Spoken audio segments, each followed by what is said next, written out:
This meeting is called pursuant to the provisions of the Open Public Meetings Law. Would you all please rise for the flag salute? I pledge allegiance to the flag of the United States of America and to the republic for which it stands, one nation, under God, indivisible, with liberty and justice for all. God bless America. Okay. Roll call, please. Committeewoman Evans. Here. Committeeman Montgomery. Present. Committeeman Dick. Present. Deputy Mayor Torty. Here. Mayor Gilmore. Here. Minutes. We have the approval of the regular committee minutes of November 13th and the executive minutes of November 13th. Need a motion and a second, please? So moved. Second. Mr. Montgomery. Yes. Mr. Dick. Yes. Mrs. Evans. Yes. Mrs. Torty. Yes. Mayor Gilmore. Yes. Reports. Do I see Sergeant Antonucci? No. Sergeant Antonucci said he couldn't make it, but he said there would be another state trooper here.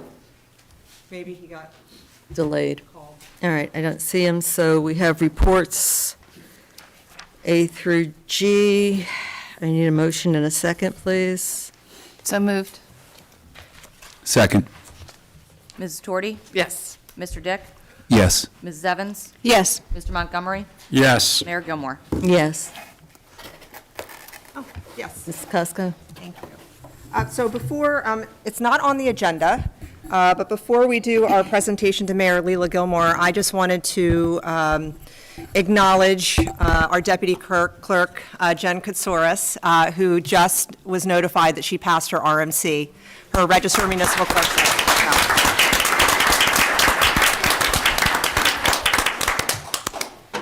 So, and even more importantly, she went through all of these classes during a very difficult time in her life, personally and professionally. She had a lot going on, and I just want to commend her for following it through and not giving up and passing it the first time.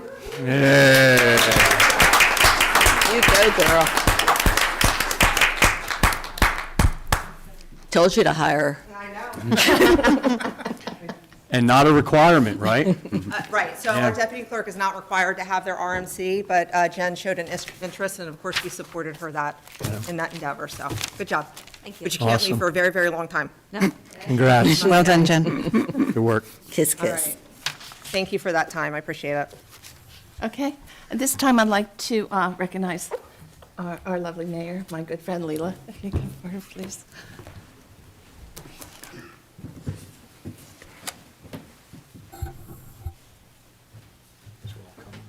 Yeah.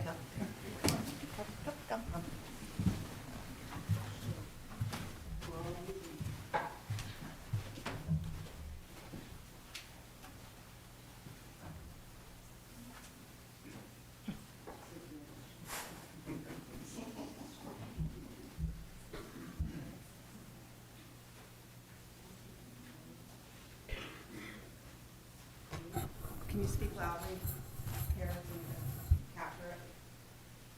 It is truly my honor as Deputy Mayor to represent the Township Committee, our administration, and the residents of Hainesport. In presenting this plaque to our great Mayor, Leila, in appreciation for her dedication for all she has done for Hainesport. So the plaque reads, with heartfelt gratitude to Leila Gilmore for 9 years of devoted service on the Hainesport Township Committee, including 3 years as mayor and 7 years on the Joint Land Use Board. Her creation of the Mayor's Wellness Campaign reflects her enduring commitment to the health and well-being of our community. Thank you for your leadership, dedication, and the lasting difference you have made in Hainesport. So many are and will remain happy in Hainesport because of your contributions. January 2017 to December 2025.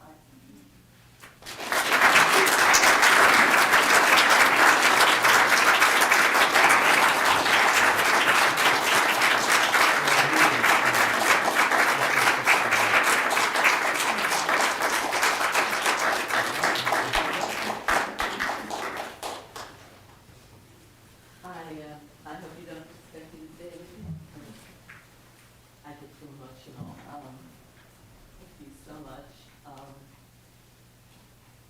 out of this tent.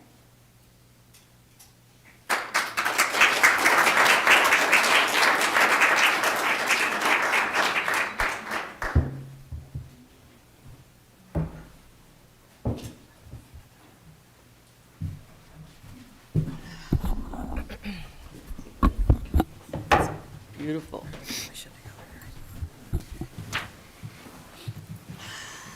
So if I may just say a few words as well. I'm going to really try to keep it together here. Mayor Gilmore is one of the 5 committee persons who hired me in 2017, and the only one of that committee that still remains. I've had the honor and the privilege of working for and with her for the past 8 years. I cannot look at you.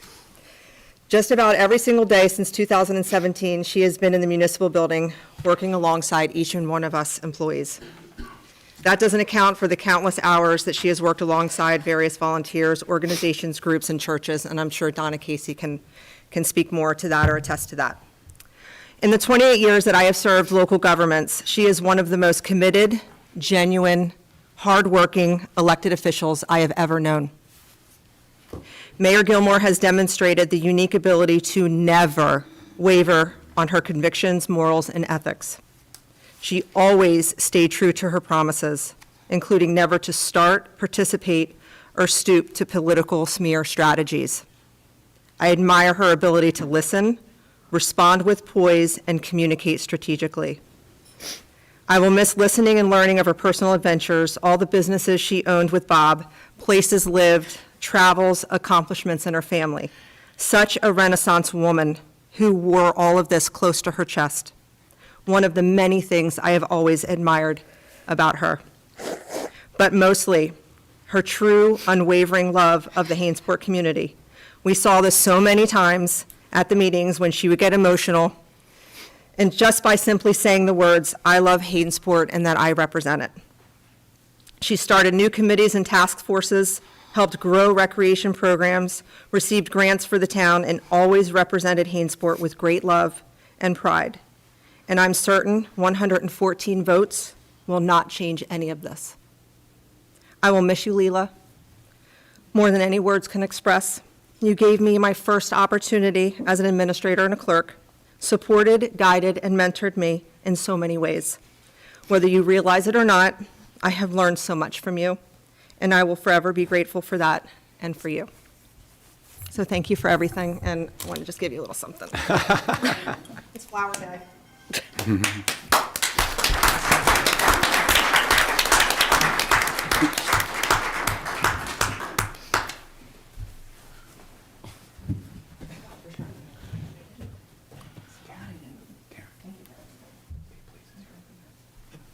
On this side of the body, anyway. I'll just need it on the other side. Oh, dear. Well, at least I remember to bring my tissues. We got a state trooper here now. Yes, I see we now have a representative from the state police here. Was there anything that you wish to say, sir? Thank Thank you you. for coming. Oh, thank you. Thank you for being here. Oh, gosh.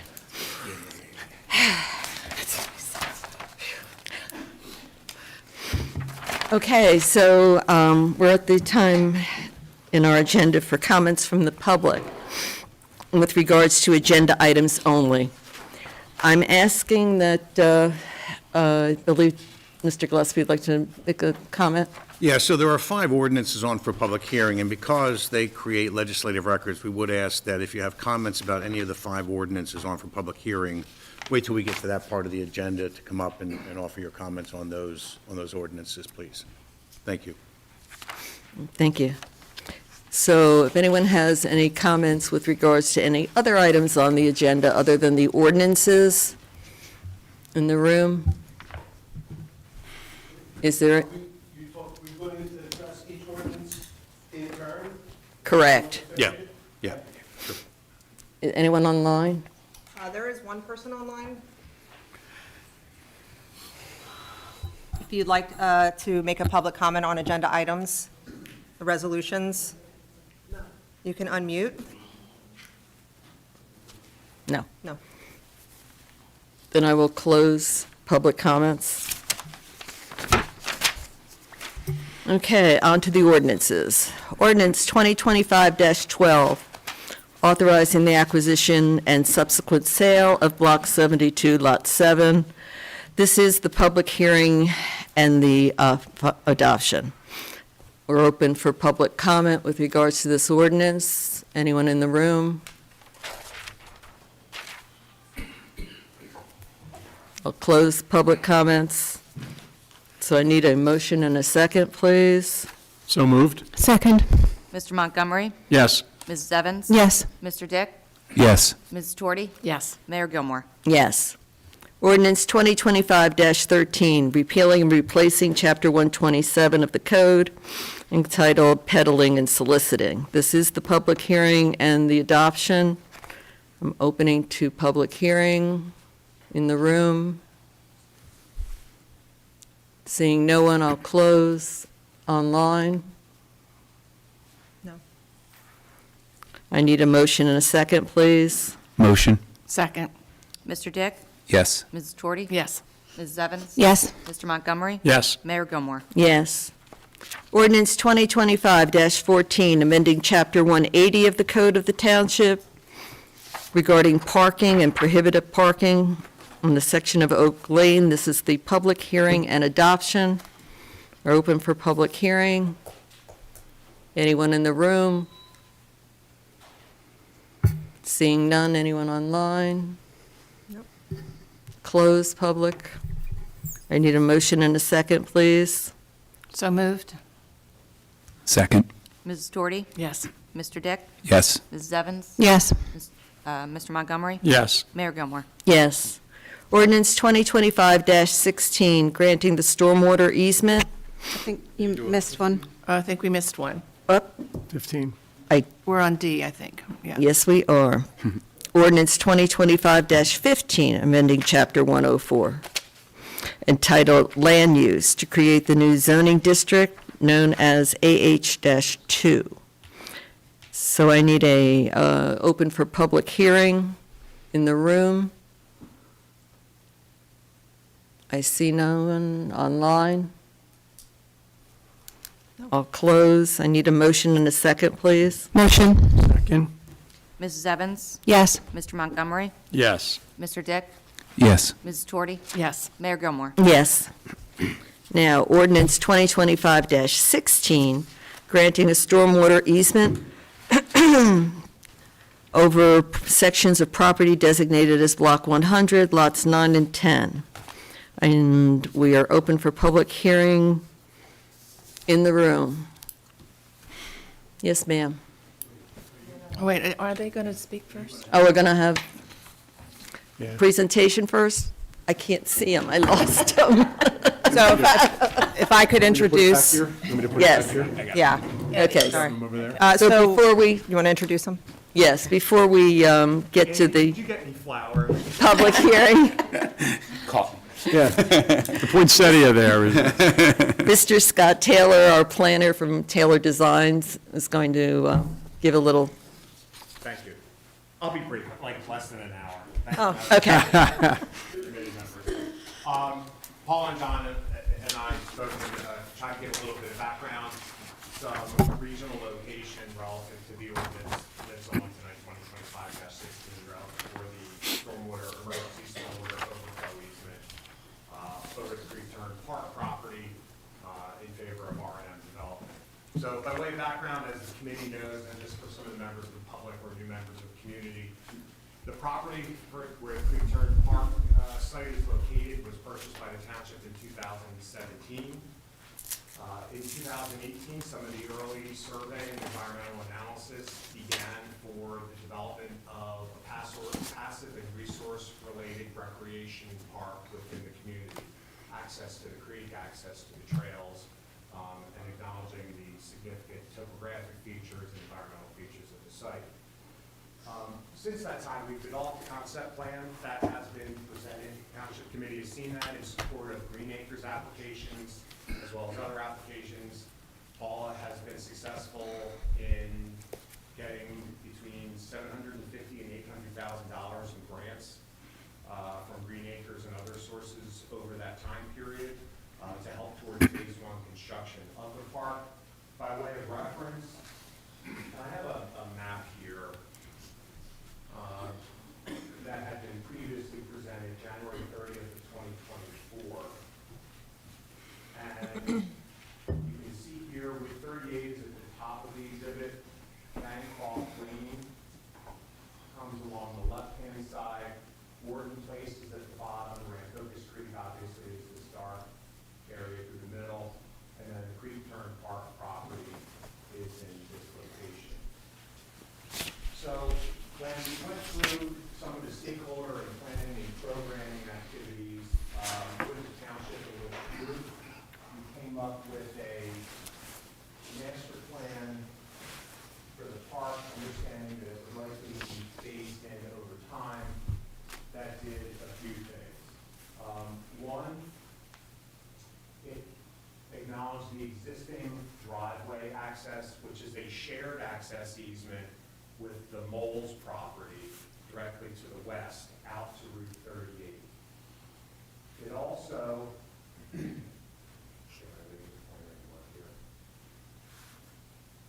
comes in and it utilizes wherever possible the existing impervious surface coverages that we have that were associated with the Creek Turn pottery site to try to minimize costs, minimize runoff, minimize any environmental impact. This concept plan actually has a reduction in impervious from what's existing in site as we move forward, which will assist with permitting. The township is going to have to go through a significant permitting phase for waterfront development, flood hazard, wetlands, probably general permits associated with trails, boardwalks, and potential kayak landing dock areas. But coming into a small parking area here, we have a potential picnic pavilion with a great lawn that is pretty much in the location of the clearing where the prior house was located, that has some spectacular views down this long vista of the creek in this location. Coming off of that, we have accessible trails that move in this upper bluff. It actually easier, show in a large here.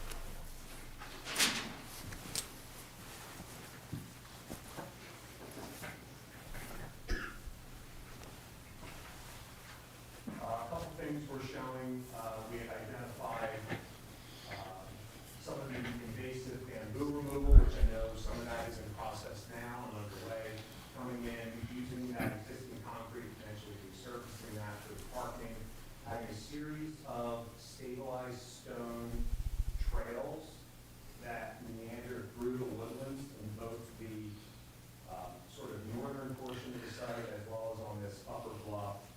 Those will be constructed of a stabilized stone material. They're excavated. There's a integrated aggregate base to those. Those get field located. This is similar to what we've done for Burlington County at the Boundary Creek Natural Resource Area, Pennington Park, Willing Grove Lakes Park,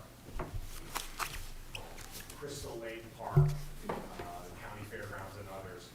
And then it has an aggregate that has a soil cement in it, and that's a stabilized stone surface. That is the New Jersey barrier for subcode for accessibility, so someone with a walker, wheelchair, or other lower extremity issues can access that.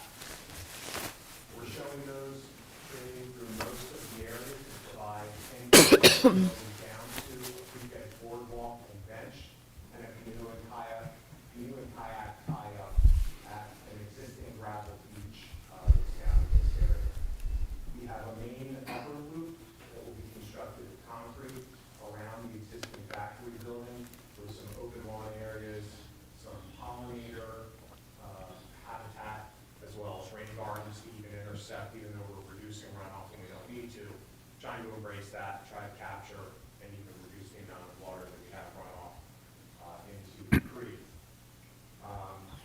Amenities, picnic tables, an outdoor seating area, an overlook, again, down the long vista. There are a couple of areas where we do, in future phases, show some steps that come down. Those will not be accessible, but we will have accessible routes that will connect along those lower areas. All of those stabilized stone trails at all these facilities will be designed and field located to minimize disturbance. to existing mature trees as well as any valuable understory. To minimize those impacts, that's part of the process we'll have to go through as we go through our DEP permitting. We went through a similar issue while bald eagles were still on the threatened endangered species in New Jersey. We go to great lengths with them to try to do that as sensibly as possible as we move forward. Talk about some of the park amenities a little bit. Couple of things that we had done. Well, we know that in the middle of some of that planning process, we had an opportunity for an art installation to be proposed out at the site. So Big Rusty has been, I'm told. I didn't look. That's good to hear, Scott. Big Rusty has been constructed in the area here in the front. We're going to embrace that, preserve some of those structures where we can in the future design. A couple things that have been ongoing issues. We understand that there have been and continue to be some vandalism issues and some overnight use out there. So some of the things that we're planning to do as part of the project are, A, we're already working on real-time security surveillance cameras out there. So in real time, when those are triggered, you don't have to go out and pull a US an SD card, but it can actually be digitally wired into any phone in the municipality to work on that. The other thing that we've used pretty successfully in very rural parks as well as very urban parks is motion censored lights. I think all the expectations is that the park would be closed at night unless there was some special event. But what we've done successfully is under all structures, under picnic pavilions and in key areas, we put motion sensors in them. If people walk under there, the lights go on. As soon as the lights go on, police, neighbors, business owners, anybody within a quarter mile can see that those lights are on. Somebody can make a phone call and say, hey, we've got somebody out there at the park. So that's good lights, good sort of eye facility. The other thing, we know that there have been traffic issues and Paula had mentioned that there were concerns about traffic and the number of people that have been brought in. After designing 200 parks or so over my career, one of the things that we have found is that we see an initial peak when parks first open, particularly those with art installations like this. And then you start to see that visitorship drop off a little bit over time. We would expect to see the same thing here. As we all know, Rusty has about a 10-year lifespan. That's it is not a permanent installation. I think we're starting year 3, Paula, of that contract.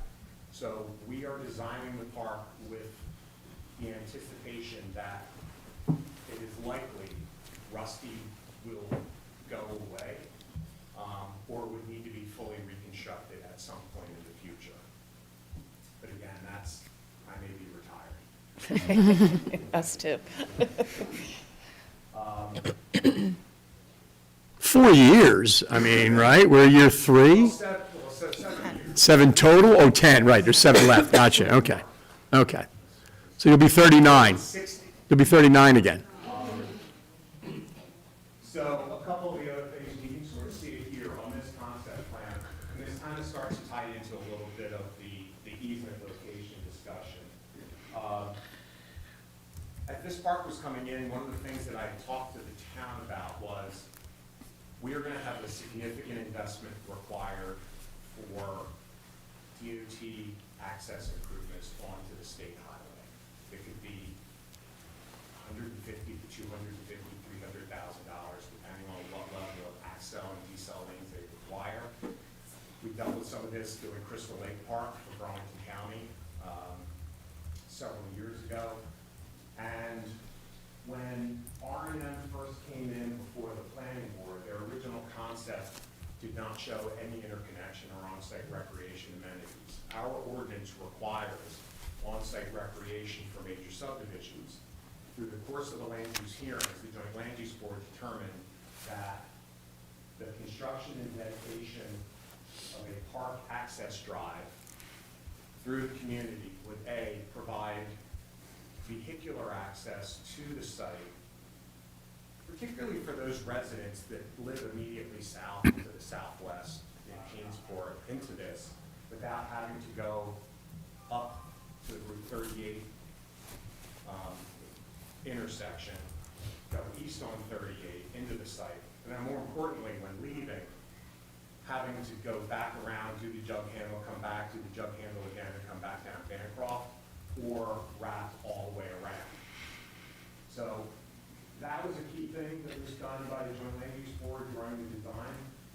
One of the second things was, and it's actually reflected on this plan, there was a requirement. We know that a lot of folks in the neighborhood are already using and have been enjoying the park even before the township bought it, and trying to embrace and formalize some of those trails to make, and we're showing, you can see them sort of dashed right here.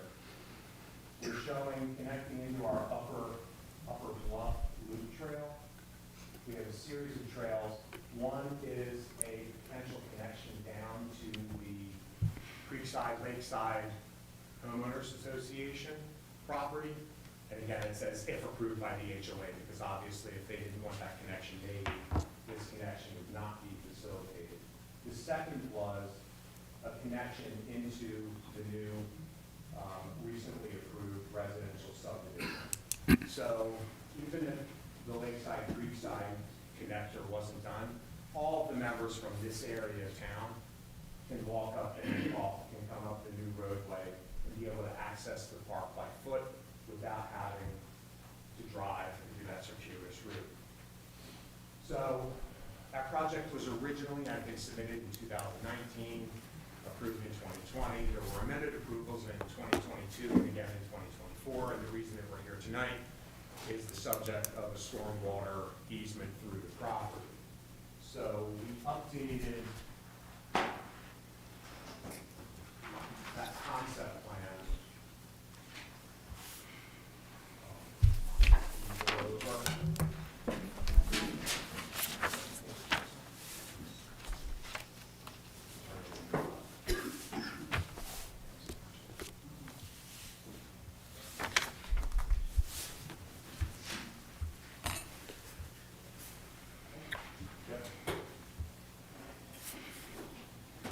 First of all, just to interrupt, a lot of thought and work was put into this when the township bought this park, which was before I became on this dais. And it was really great to see with the impervious roads and different things of that sort. And I often wondered, why is it so rustic? And of course, rusty is the name, but it's because of the runoff. And it's important to do that, and the time it took to do that. So good job. And I know you do a lot of parks, and I think you mentioned that, throughout the county and throughout the state. So, which is why you're here with us. So, but yeah, no, thank you. So when the issue came up with the stormwater easement for the emergency overflow, that area had been identified where connecting that pipe and coming through the township portion of the property. We had some initial discussions with the township. Can you maybe zoom in on that, Paula? So that's a lot. I'm sorry. I'm going the wrong way. Here we go.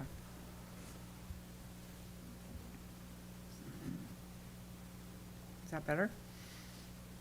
I think so.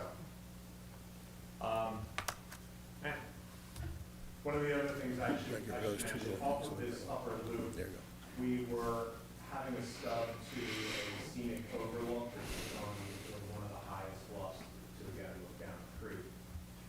And in some of our earliest discussions with committee, the first question would ask, where is this and how does this impact our park development and what are we doing? And that answer, quite frankly, was we are already proposing the construction of trails and an overlook in this general vicinity. We can reconfigure some of what is proposed here to accommodate this, and that's the direction the governing body would like to go. So an amended approval was sought at the Joint Land Use Board. One of the requirements of that, so what I should say was, so that easement comes to this location. This is where the connector path had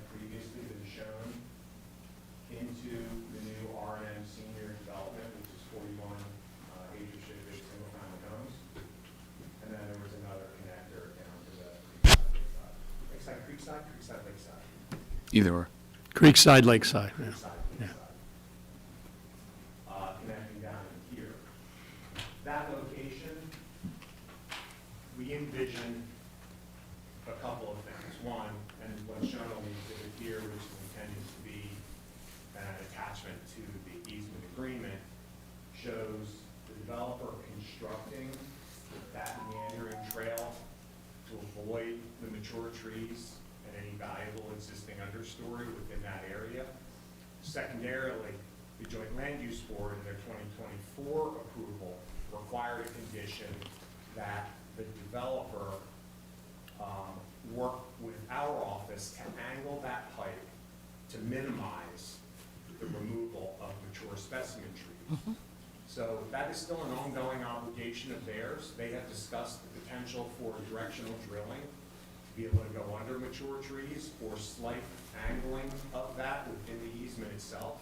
So those will continue to be ongoing obligations of that.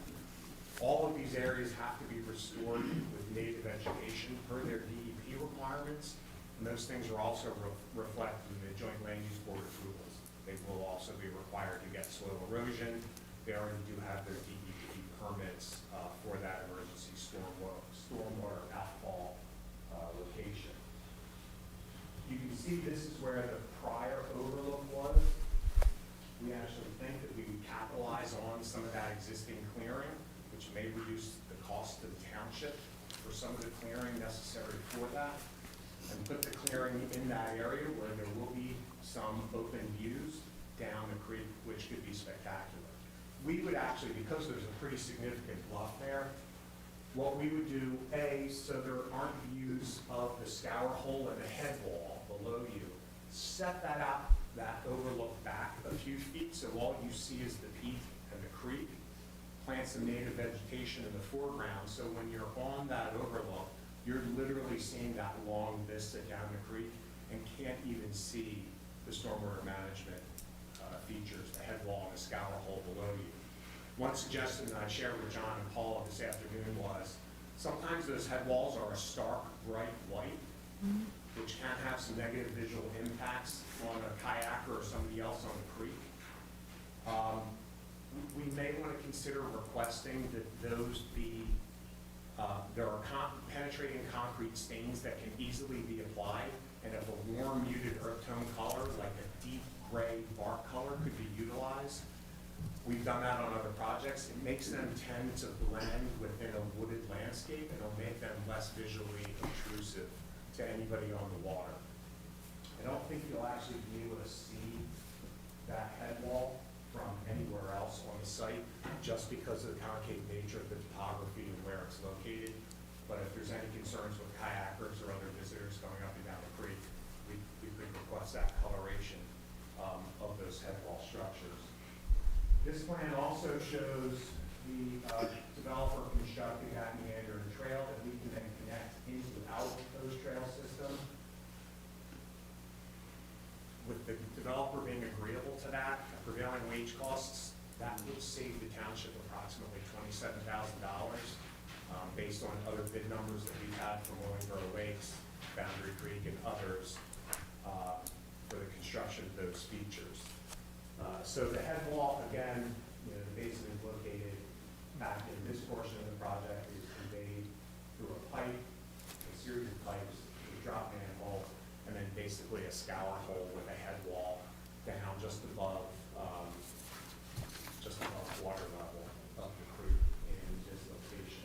This is not dissimilar. Most projects that are located on a creek have similar emergency overflow discharge pipes like this.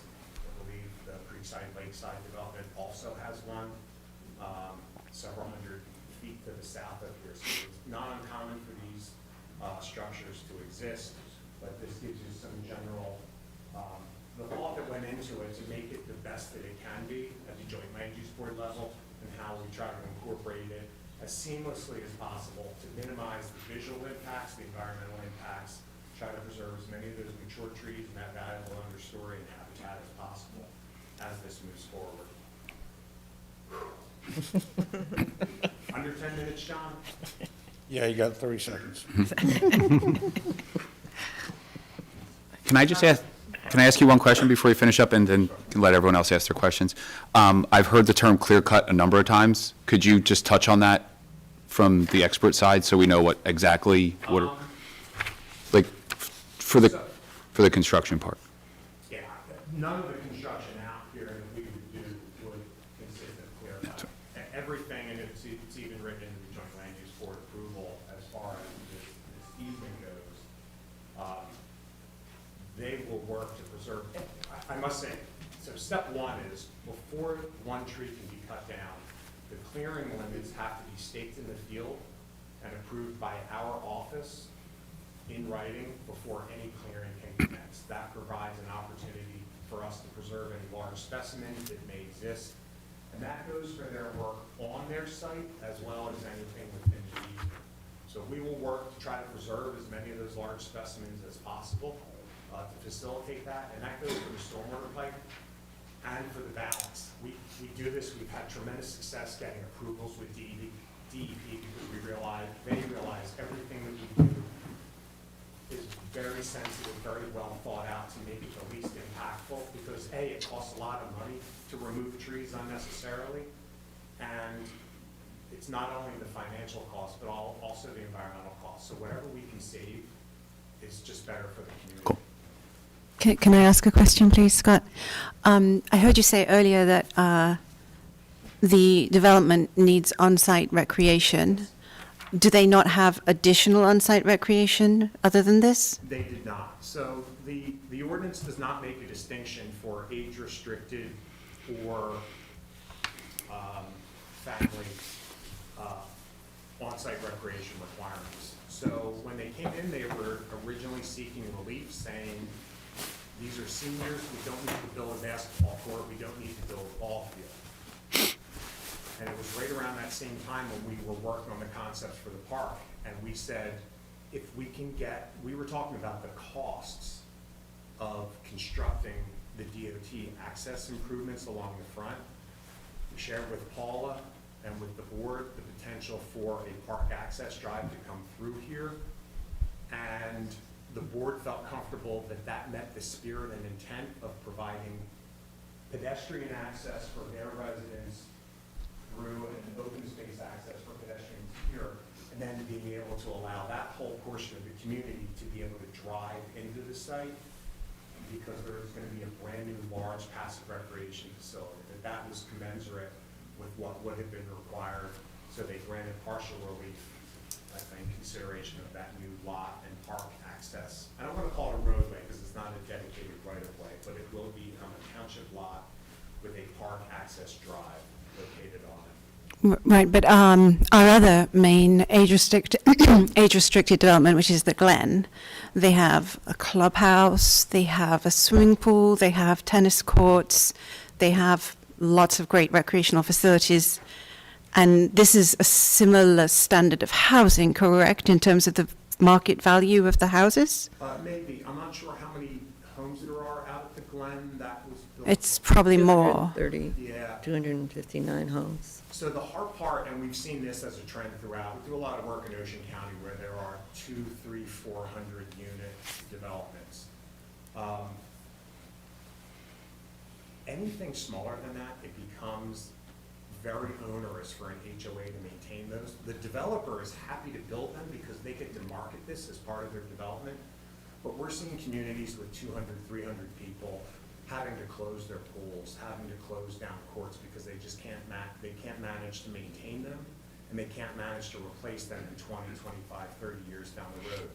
So for a development of this size, the most we would normally see might be a small shade pavilion and a couple benches or a picnic table that the residents can, for a single family development, congregate in the area if they need to.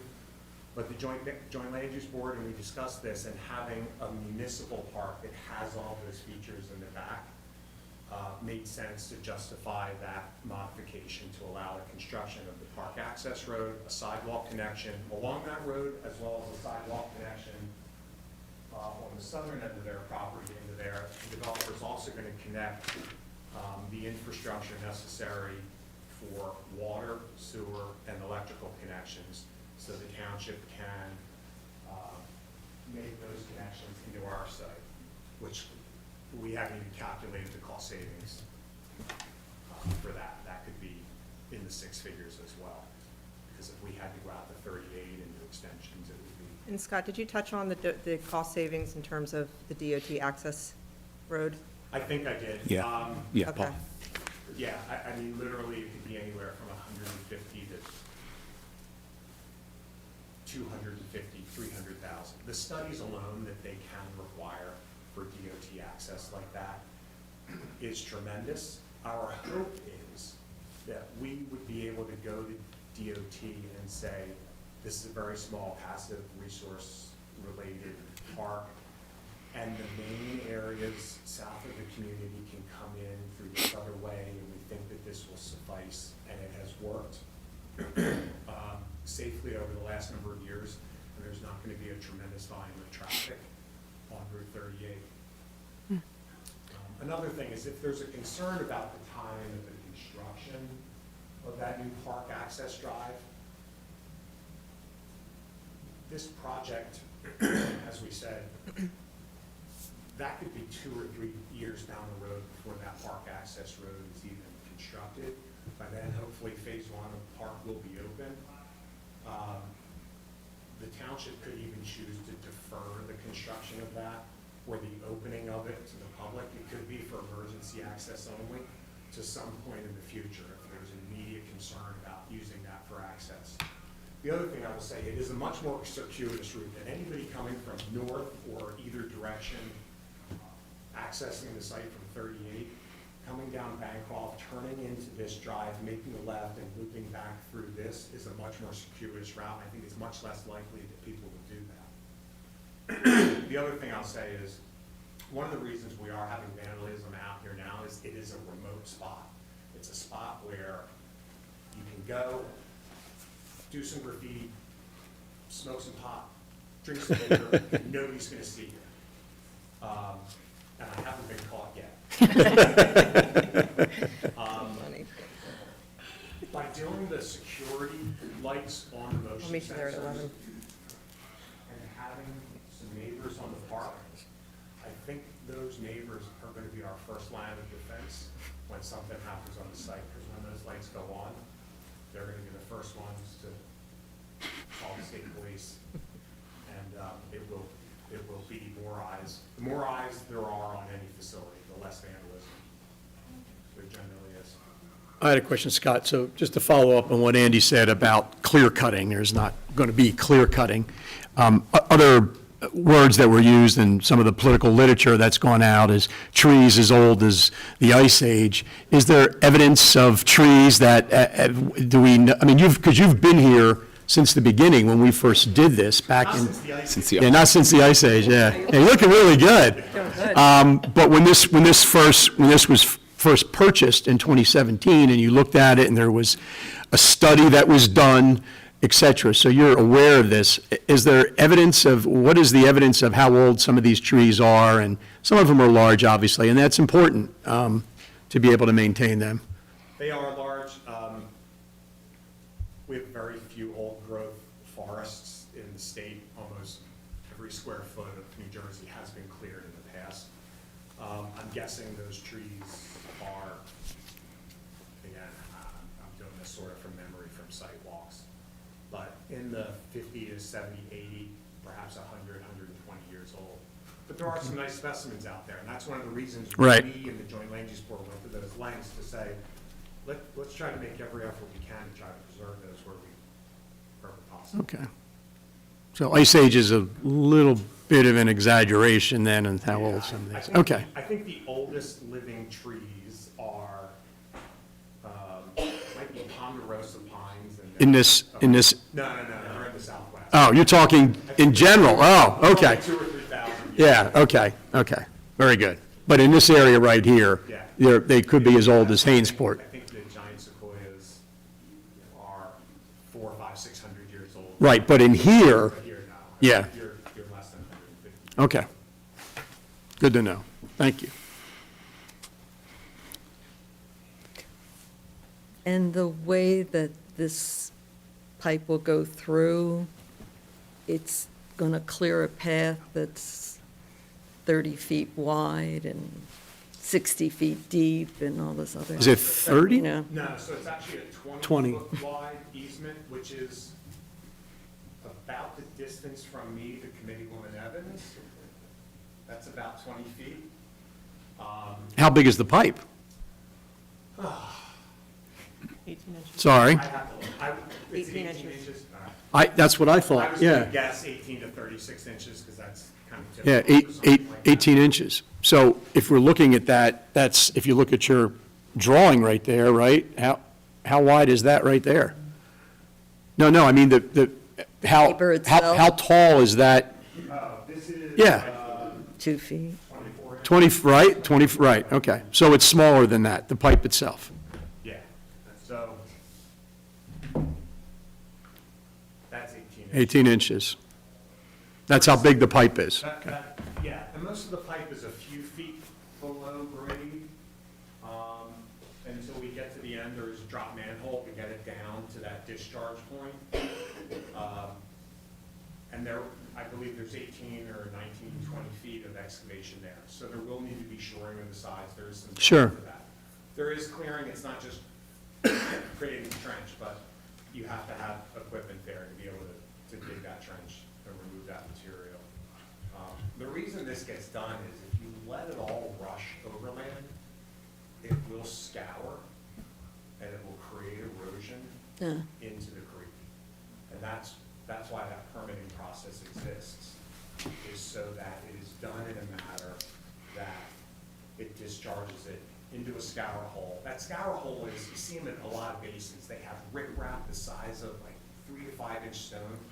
So when the water comes out of that, it hits that stone and it dissipates that energy. Because we all know, if you put a garden hose on sand, that sand just blows away. If you do it on mulch, that different surface area and the angularity of that breaks up the energy in the water itself, and it reduces the potential for erosion. So that's why soil erosion and DEP and those other people require those riprap scour holes. And this pipe is basically, it's for over, if I understand this correctly, over a 100-year storm.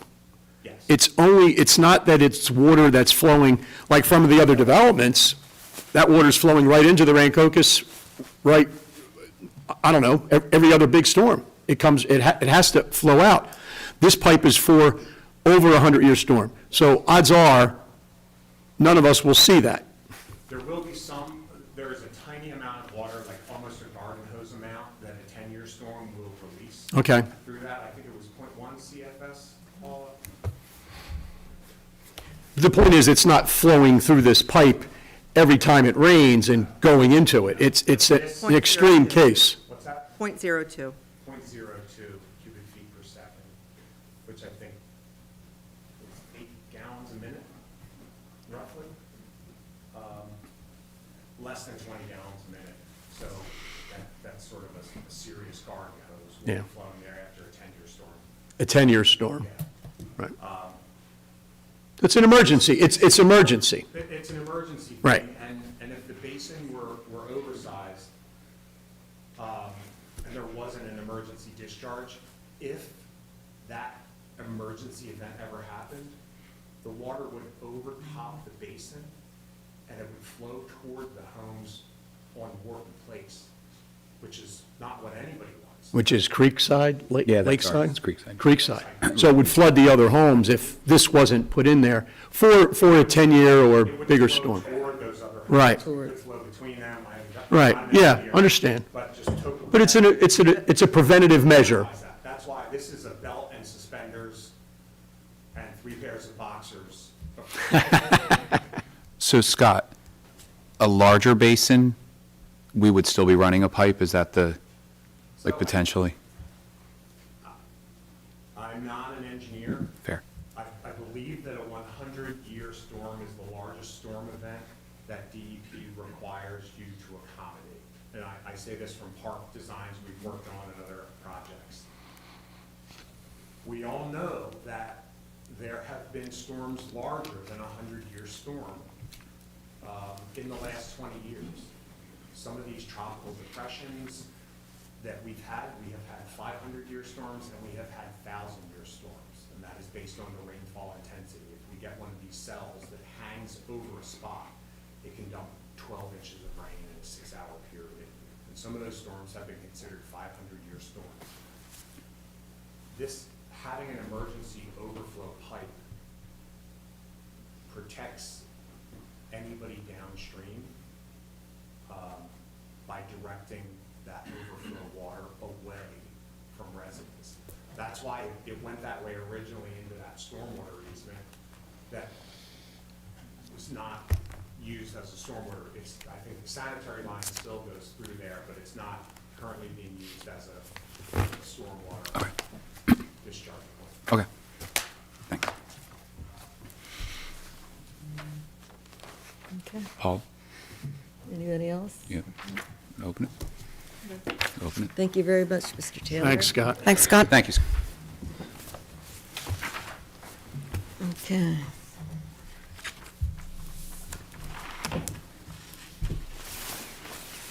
So now we're ready for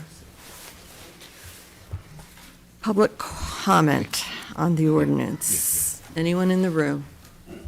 Yes, ma'am. I have a quick question, I'm sorry. Are we allowed Does he to need to ask come up? questions You of the need- gentleman who just gave a presentation? He needs to come up, doesn't he?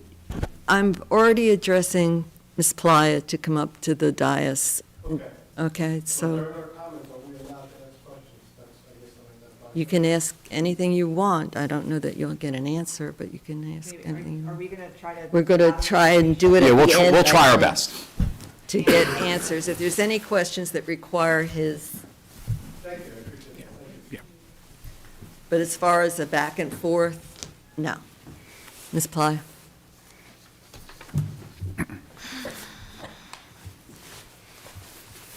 Good evening, everyone. Deborah Playa, 50 Bancroft Lane.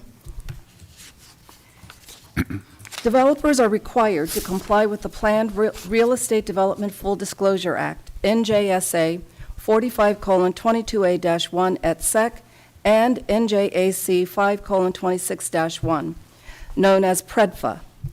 It prohibits the developer from entering into contracts for more than 1 year before the HOA Board of Directors has been elected. NJAC 5:26-8.5 states, any contract or agreement affecting the use, maintenance, management, or access of the common elements and facilities entered into between the developer and itself or a company owned, operated, or controlled by the developer, or in which it has a financial interest prior to the owners being entitled to elect a majority of the members of the board, shall not be entered into for a period in excess of 1 year. Such contracts or agreements shall not be renewed for periods in excess of 1 year, and the association may, at the expiration of any 1-year period, terminate any further renewals or extensions thereof. The Condominium Act also limits management, employment, service, or maintenance contracts made prior to the unit owners having elected at least 75% of the members of the governing board to 2 years. The Condominium Act permits a 2-year extension, but in 2024, the statute was amended to state, notwithstanding the above, any management contract or agreement entered into after the effective date of this amendatory act shall terminate 90 days after the first meeting of a governing board or other form of administration in which the unit owners constitute a majority of the members, unless the board or other form of administration ratifies the contract or agreement. That is found under NJSA 46:8B-12.2. This provision was addressed by the Supreme Court in Brandon Farms Property Owners Association versus Brandon Farms Condo Association. The developer created a property owners association before the condo association was organized. The condo association was to pay assessments to the property owners association and refused to do so. The Supreme Court rejected the developer's agreement, stating, the act expressly prohibits the developer from entering into a long-term management agreement, contract, or contract on behalf of a condo association. If the developer does enter into such an agreement, once the association sheds the developer's control, the board may ratify or reject it. Here, the developer created the so-called agreement before the condo association came into existence, and once the condo association existed, it never adopted or ratified, but instead refused to enforce the agreement. The Supreme Court voided the agreement as contrary to the Condo Act pursuant to NJSA 46:8B-7. This is not a new issue. Back in 2000, Quaker, the original developer of Creekview, conveyed land to Diamantis.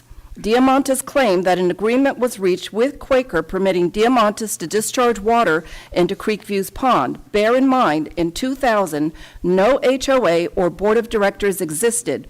When the board was elected, they never entered into an agreement with Diamantis. In the absence of an agreement, Diamantis could not discharge water into Creekview's pond. That is a trespass, and it's illegal. In 2021, both preliminary and final approval were granted over Creekview's objection. Neither the JLUB nor the developer had the authority to make a decision about the HOA. Only the board can do that. So Creekview filed suit. That is what is happening here. The Township Committee does not have the authority to bind a board-controlled HOA to any agreement. Only the Board of Directors can do that, and it doesn't exist. The developer also cannot bind the HOA to any agreement under PREDFA for longer than 1 year with a 1-year extension. Under the Condominium Act, it's 2 years, and under the amendment, it terminates 90 days after the first meeting. This committee cannot bind the HOA. You don't have the authority to do so, and neither does the developer. In closing, everyone recognizes and understands that the property owner has the right to develop his property.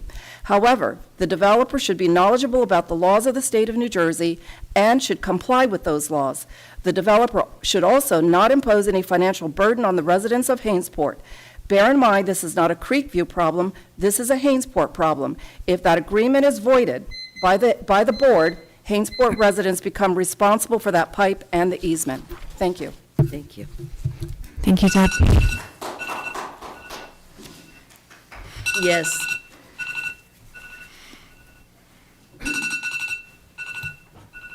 Can you control your time? I'm trying to control the timer, sorry. Fat Thank fingers. you. Mind of its own.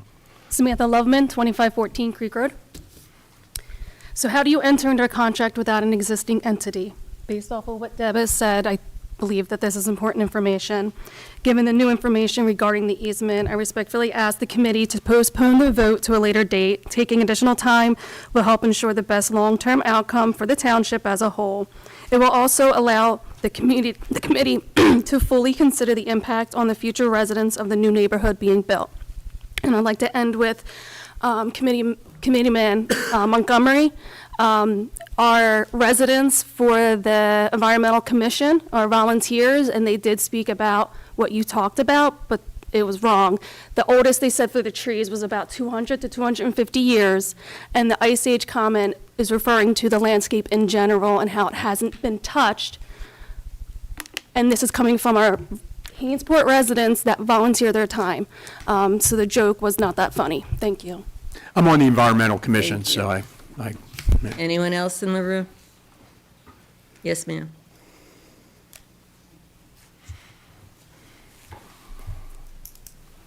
Thank you. Sandra Sooff, 48 Bancroft Lane. I urge you to vote no on ordinance 2025-16 for the following reasons.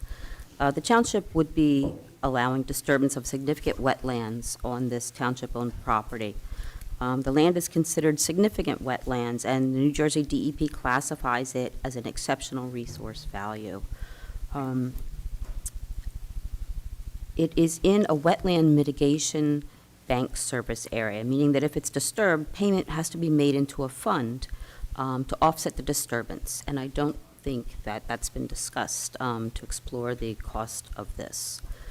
In addition, this lot, as well as other adjoining lots, contain protected species, federally protected species that are endangered or threatened, including the New Jersey endangered bog turtle. So for these reasons, I think it's important that you would vote no to this ordinance. Thanks. Real quick, can I just because I'm curious, or when you talk about the lot, are you talking about where we would put the park? Yeah. Okay, so, and I assume, Well, or the development, but you're talking about the lot? With where the regard to park. the- So the the park in east- general would be an issue? Wetlands. Okay, no, I wanted to make sure you were talking, I Yeah. wrote the right thing down. Sorry. That's okay. Anyone else in the room?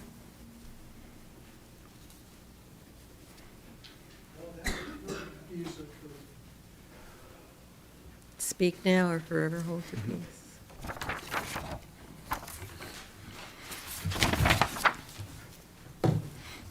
Bob Mode, 202 Lumberton Road, Hainesport.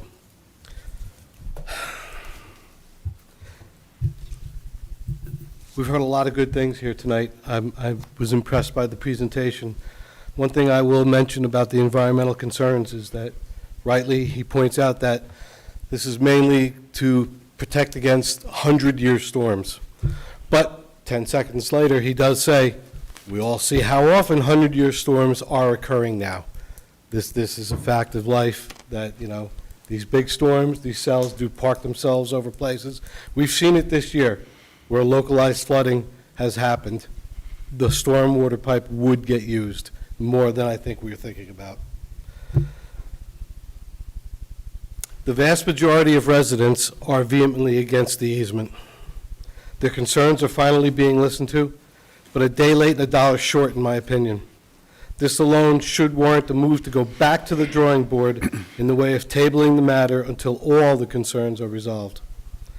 Let us consider the procedure that has seen the JLUB approve this easement back in mid-2024, but laying dormant until now.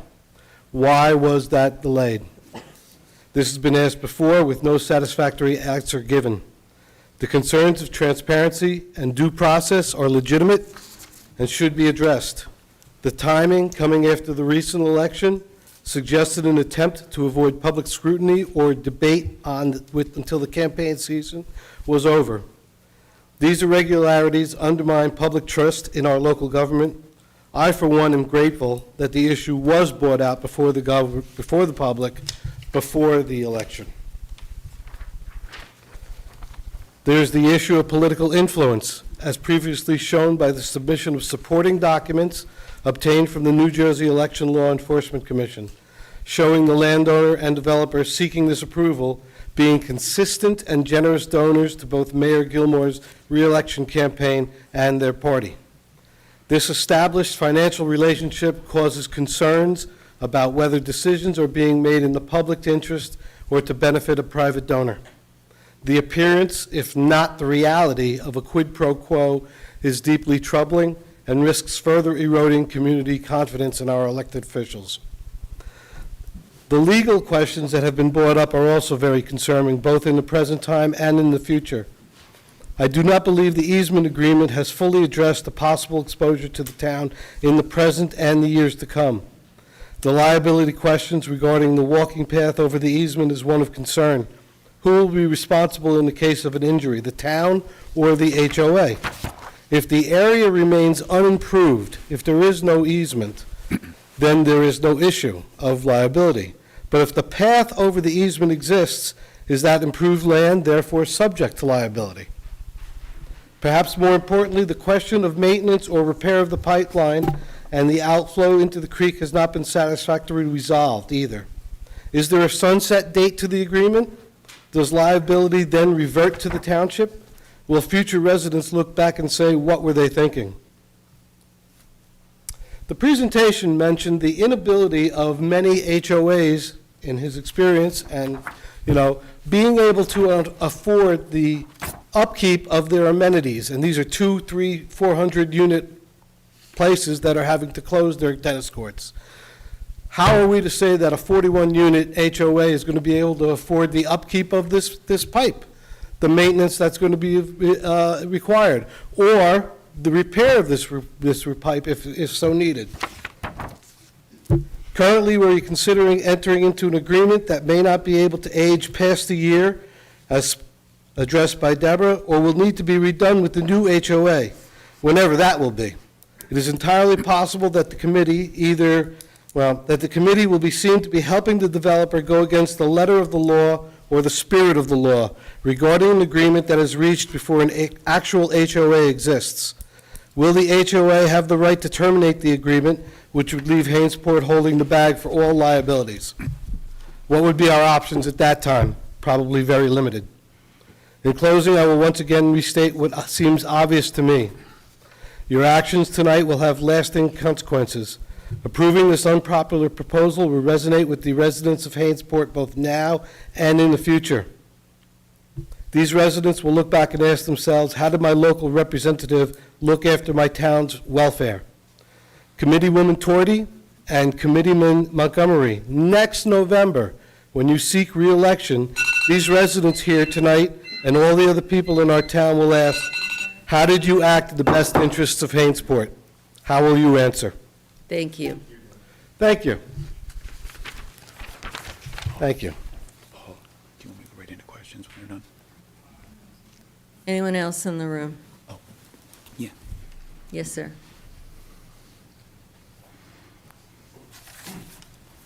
Just let me know. Good evening, Mayor, members of the committee. David Frank, attorney at law.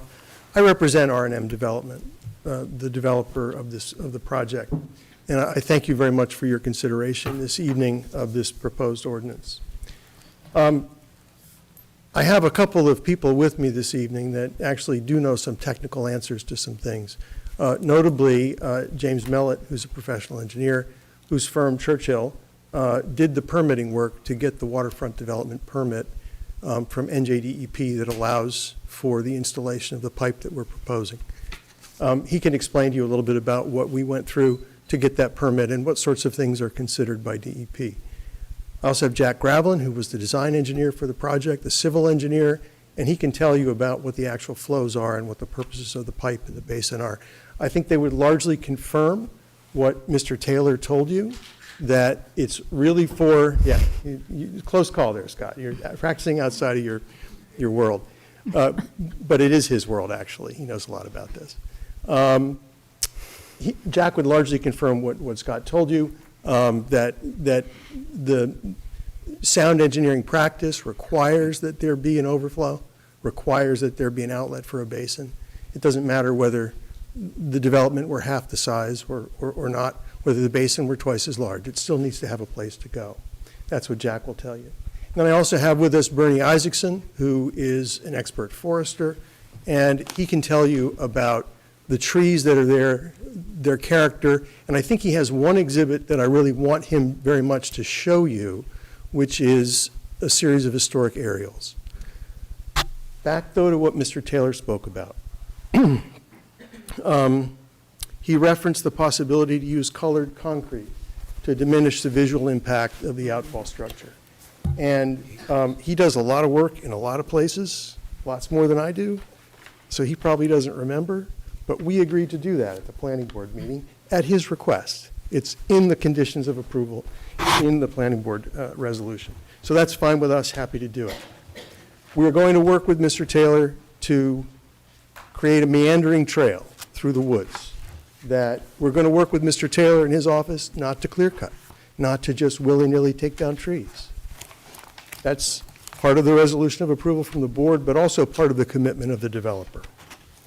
I want to remind you that the park access driveway or road that's being constructed is something that is being constructed at the cost of the developer, and the land is being donated to the municipality for that road.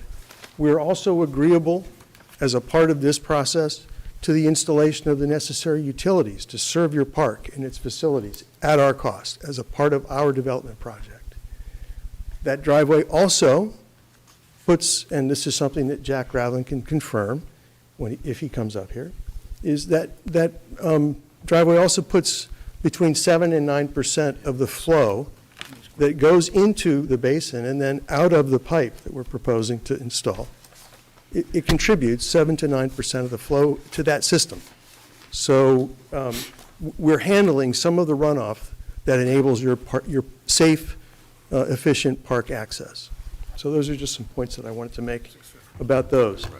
I'm going to leave it to Mr. Gillespie to address the legal issue of whether a contract can be formed with my client as the developer, which could then bind future HOAs.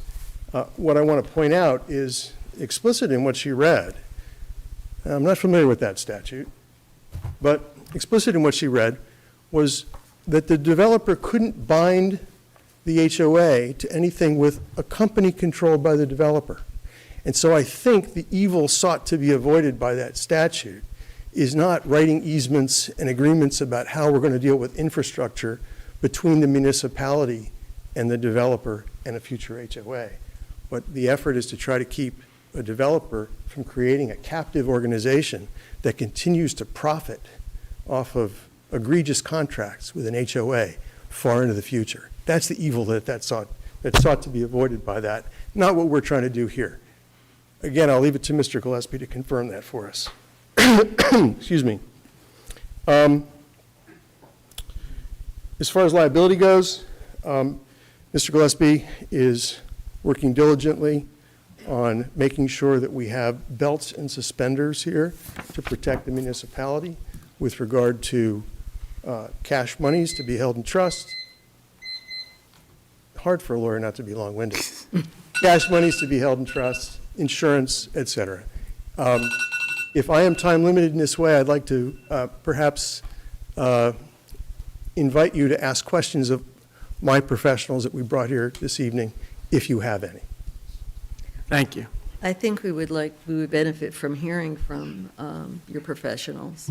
Is it Yeah, appropriate you know, if at they this can time? keep theirs to 5 minutes as well. The first person I'd like to call is Jim.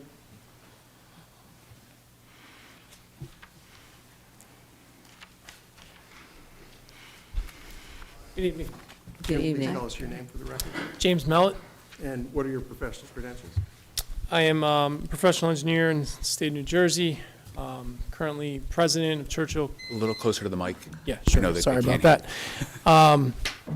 President of Churchill Consulting Engineers, civil engineering firm in Berlin, New Jersey.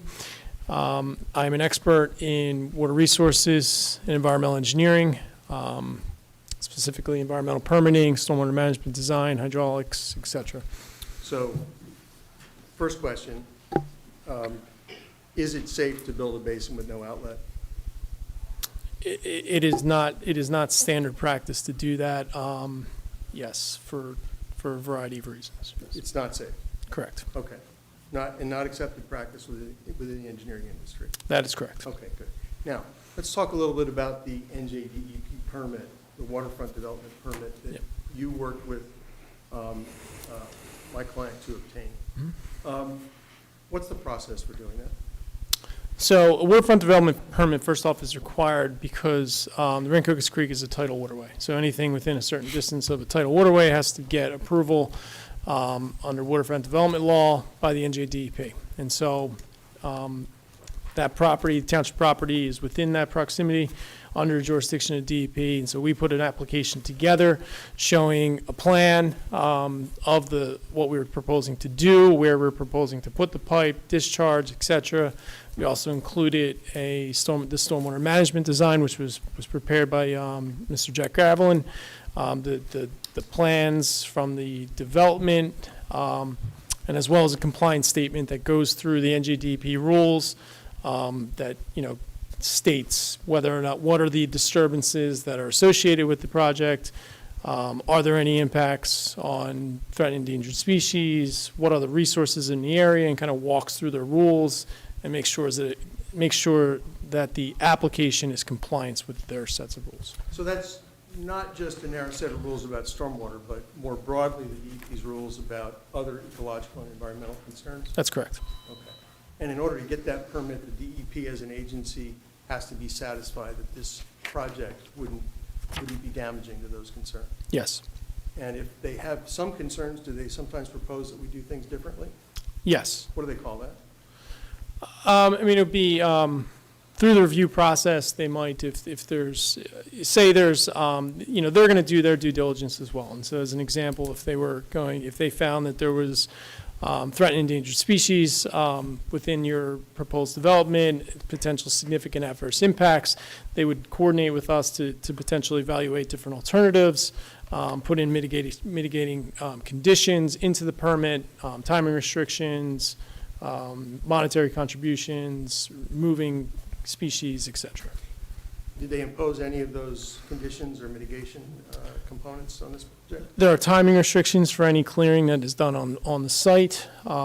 It clearing can't take place in portions of the year.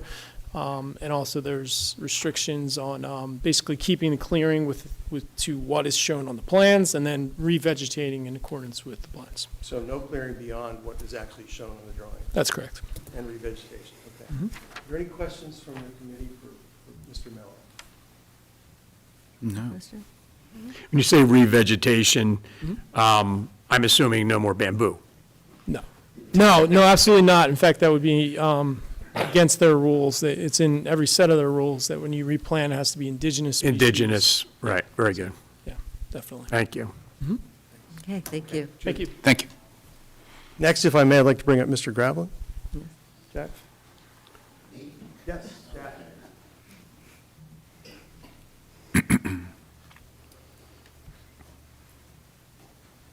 So, Jack, just to review, you are a licensed professional engineer in the state of New Jersey, Yes, I am. and you were the design engineer on the overall development as well as on the stormwater management system for this project? That is correct. I have about 20 years into this project, starting with the diner.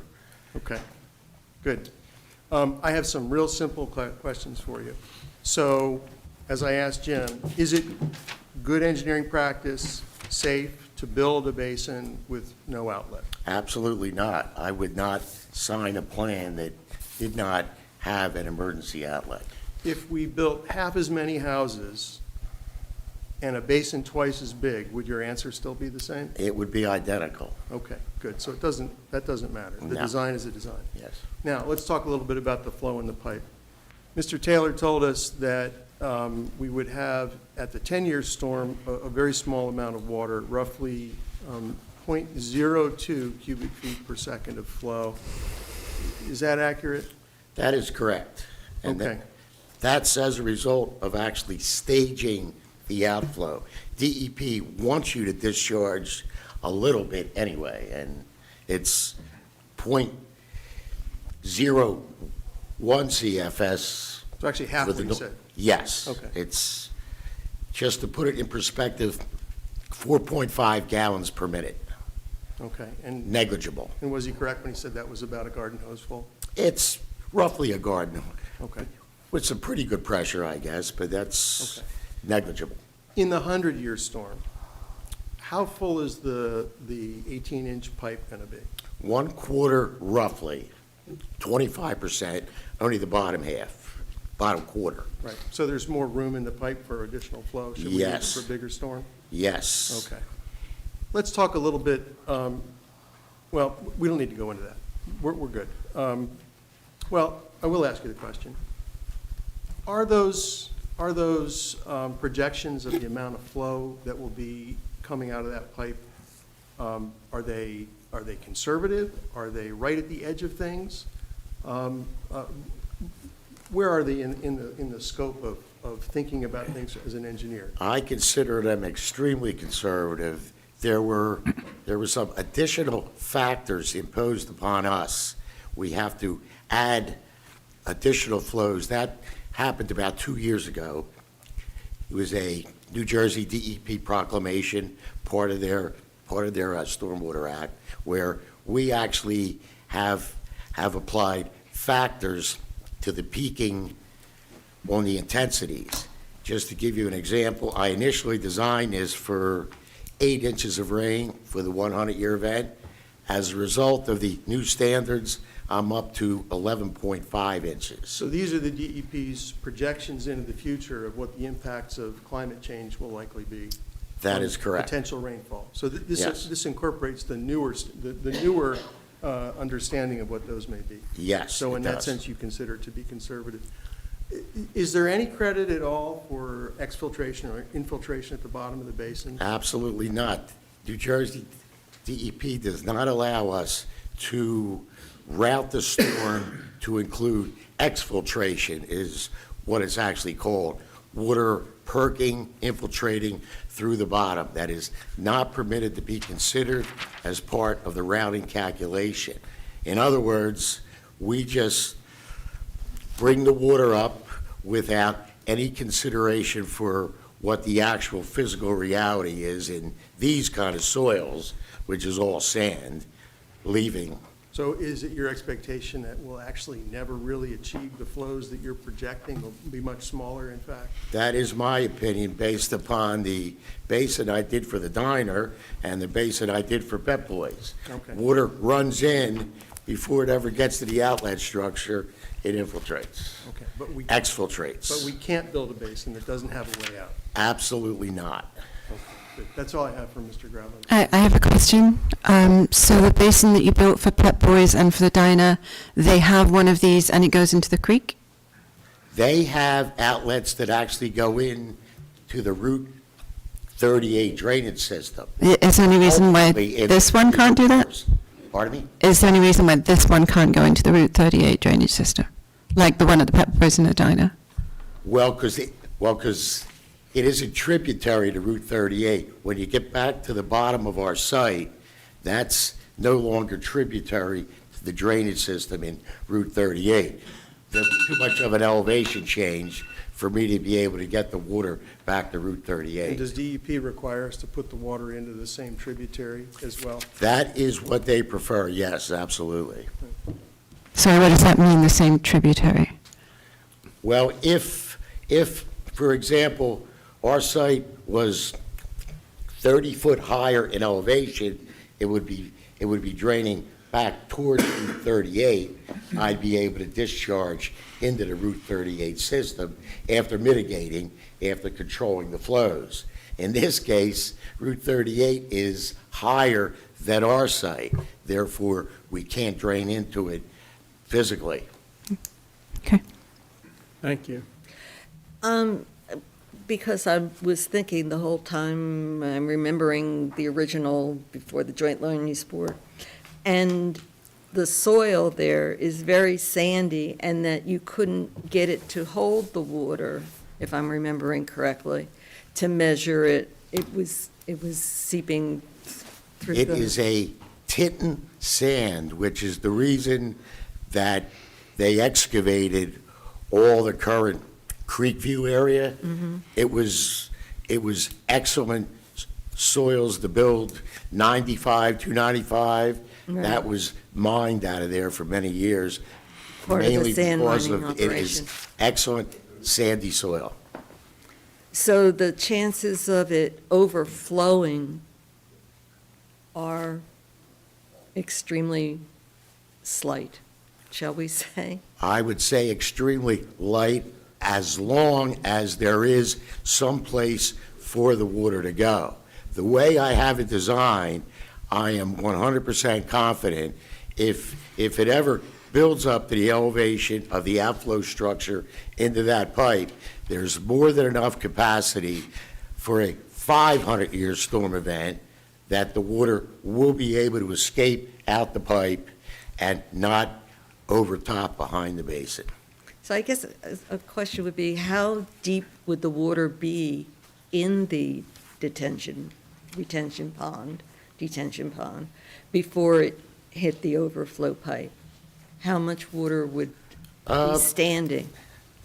I Just- do have a copy of my design plans here, and Just I don't so happen- remember that. Okay, the bottom of the basin is at elevation 29. I have the outlet structure grade at elevation 36.5, 7 foot higher than the bottom. And the top of the basin is at elevation 40. So there's an additional 3 foot of freeboard between that. Now, below the grate, there are some smaller orifices, holes in the side, that will allow for the 10-year storm event to partially come out. But those elevations is at 3380, which is, and it's only a 3-inch orifice.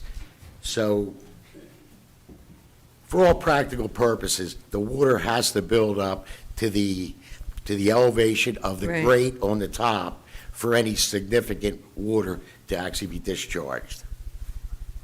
Okay, because so I'm comparing it in my visual mind to the one at the Glen at Mason's Creek where there is a detention pond. And, but they made it into a retention pond. So there's water in there at all times, but Right. it's not a lot of water. We even could at never that. do that unless we were to line the whole thing with probably a foot of clay, because. Well, it's the old-fashioned Yes, yeah. style detention pond. They don't make them that with the steep sides anymore. Right. Yeah. Thank you. Thank you. Anyone else? Since we have an engineer captive, should we ask some questions about the outfall structure to the Sounds- south of this? Sure. Are you aware at all with any of the stormwater at the Lakeside Creekside community? When you were doing your studies or doing planning for this project? Well, I can tell you that I was part of the meeting with Steve Schilling back in 1999, and Princeton Hydro, who actually did the major stormwater design. They're the ultimate stormwater people in the state of New Jersey. He told me, we'll take every drop of water you have. You don't even have to detain it, because they wanted the additional flow to go through the lakes, because you need to have a certain base flow. Right. And but I did not do, Jack, that would be through the lakes and out to the creek? that is correct. Right, so- Out to the Rancocas, but through the easement that was ultimately shown on the file map for Creekview. Okay. So I think there's 360 homes in Creekview, the Lakeside Creekview community. This is 41. Their current system is through pipes and infrastructure that the township owns, and it ultimately discharges into what I would call a stormwater lake that holds all of the stormwater in that lake, which is south of your project. They are all groundwater ponds, basically. It's as a result of all the excavation that was done out there into the groundwater. Right. So as the MS4 coordinator for Hainesport, I know that all the stormwater from the roofs, the yards, the driveways, the residential roads that are in that community all go through the stormwater system into the lake. That is correct. Then where does it, so where is their 100-year or 500-year outflow going? Into the Rancocas Creek. Okay. Okay. Okay, thank you. Thanks, Jack. Good. Next, Dr. Bernard Isaacson, if I could bring him up. And I hope you don't start my clock until Mr. Isaacson gets his exhibit pinned up. I'd appreciate that a lot. Oh, I can, You could project that, too. yes, sir. Yeah. If we do that, I want to borrow your laser pointer. Sure. Otherwise, Bertie's going to use his stick. Sorry, everyone. Can we use your board as background?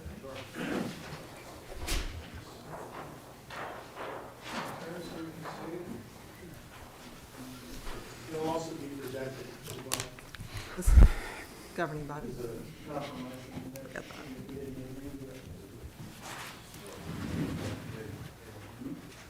A young guy like you still has a stick?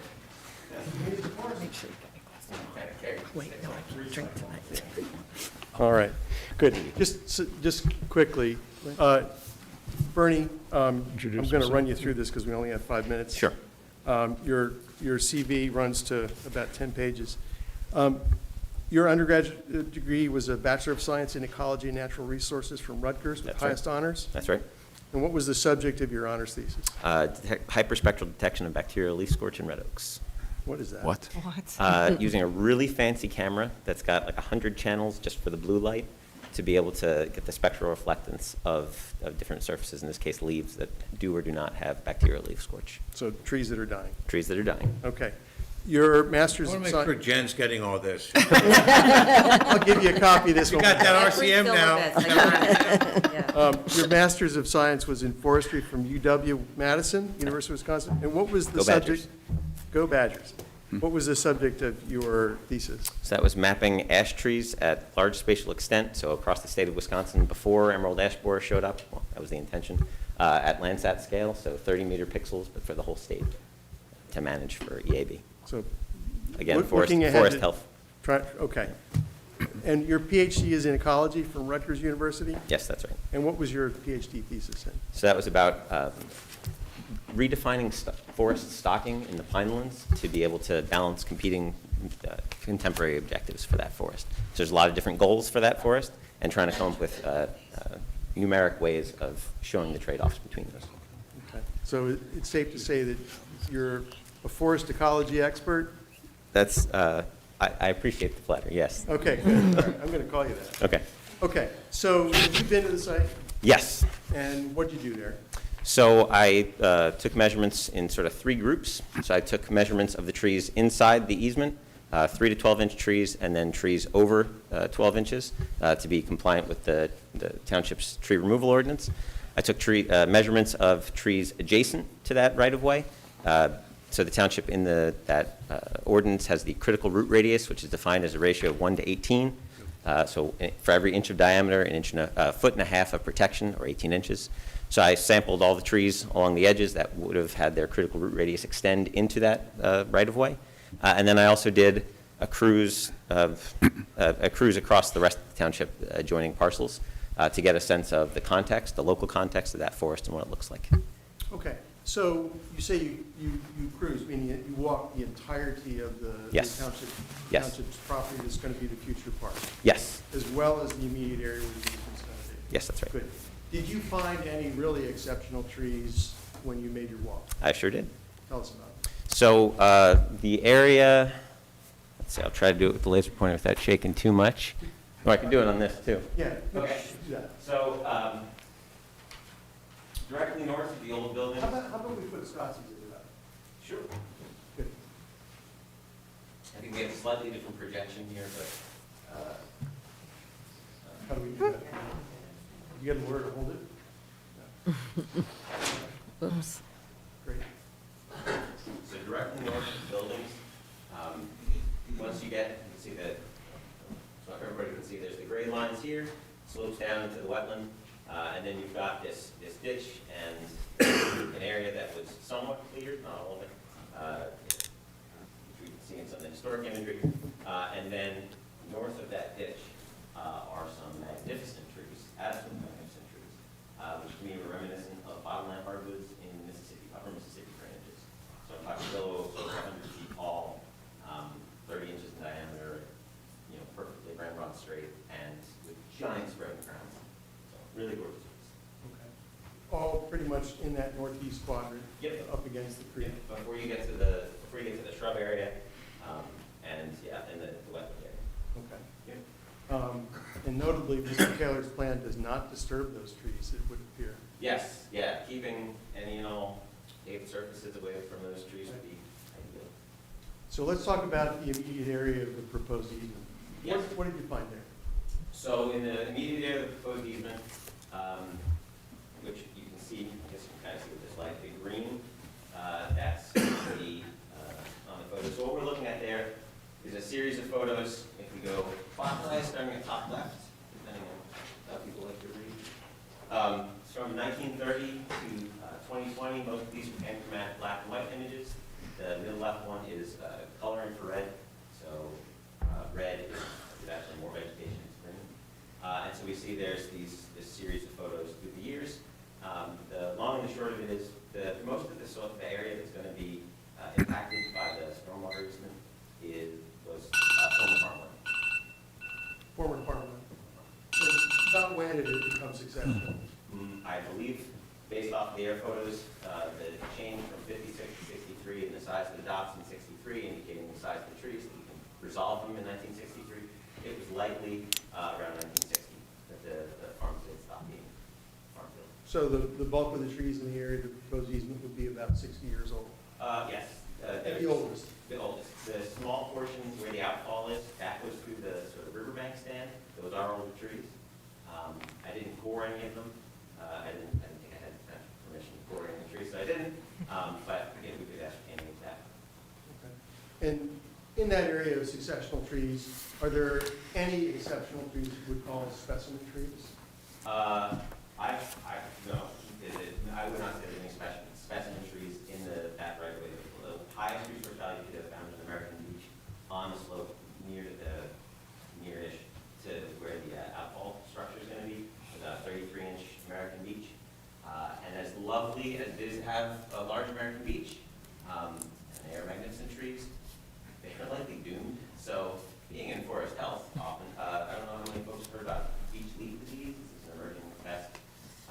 Started in Ohio and in Pennsylvania, and it's in a lot of New Jersey now. It causes the death of American beech trees. It's a nematode. It worms its way, they're little worm their way through the stomata of the leaves, the pores in the leaves. There are treatments, experimental treatments that have exceptions for EPA pesticide rules that can be applied. It's not clear how successful they'll be in the long run. They have to be injected into the trees, which cause damage to the root flare every 2 to 3 years. But so this tree, if it's not treated, it's probably going to die in 5 years. It's unfortunate. And the proposed outfall structure is proposed to be constructed near that tree? Yes, so it's inside the critical root radius of that tree. How much of the root radius is going to be disturbed, do you think? So depending on how wide that is, it's somewhere in the order of 4 to 5%. So Of the root radius. a tiny bit of root radius? Yes, so American Beech, depending on the age of the tree, was going to determine, younger trees are much better to adapt to changing circumstances. If they have an insult to their root zone, they'll be fine. Young trees they're resilient, they have fast growth rates. Older trees don't. So older trees having an insult to their root system, it affects them a heck of a lot more. And trees that have any sort of compaction is very similar to, compaction squeezes the air pockets out of the soil, right? Makes it so that there's not oxygen for roots, that kills trees. The same way that flooding would kill a tree. So that's the reason that in urban spaces we often have wetland species that are planted, willow oak, for instance. So paving or doing any sort of excavation where you're disturbing those roots, that will impact the tree. And so it's a small portion of that tree, but it's an older tree, and American beech aren't exactly very construction tolerant. So I'd say that it be considered. It'll be difficult to determine whether the tree is dead because of loose leaf disease or the disturbance to its roots. Probably both. So are there other trees along the path of the right-of-way that are bigger trees that are sort of important to the site? So it depends on what we put value on, what's important. There's a lovely loblolly vine that's probably the result. You can actually see some of the contrast doesn't come out as well there. If we look in the bottom right image, that 63 image, you can start to see rows on the rows of trees on the adjacent on the field that's going to be. Sorry. A little too much. You think it was planted there as part of a nursery project? I think it was planted there. Okay. So these rows here, there's a large loblolly vine. I think that has value to the site because of the resilience of the loblolly vine. That's good there, Paul. That's good there. There are other larger trees in there. Assuming I'm looking at the right thing. I mean, a tree being large isn't necessarily high resource value. It's what it brings to the site, what it does. Aside from that loblolly, are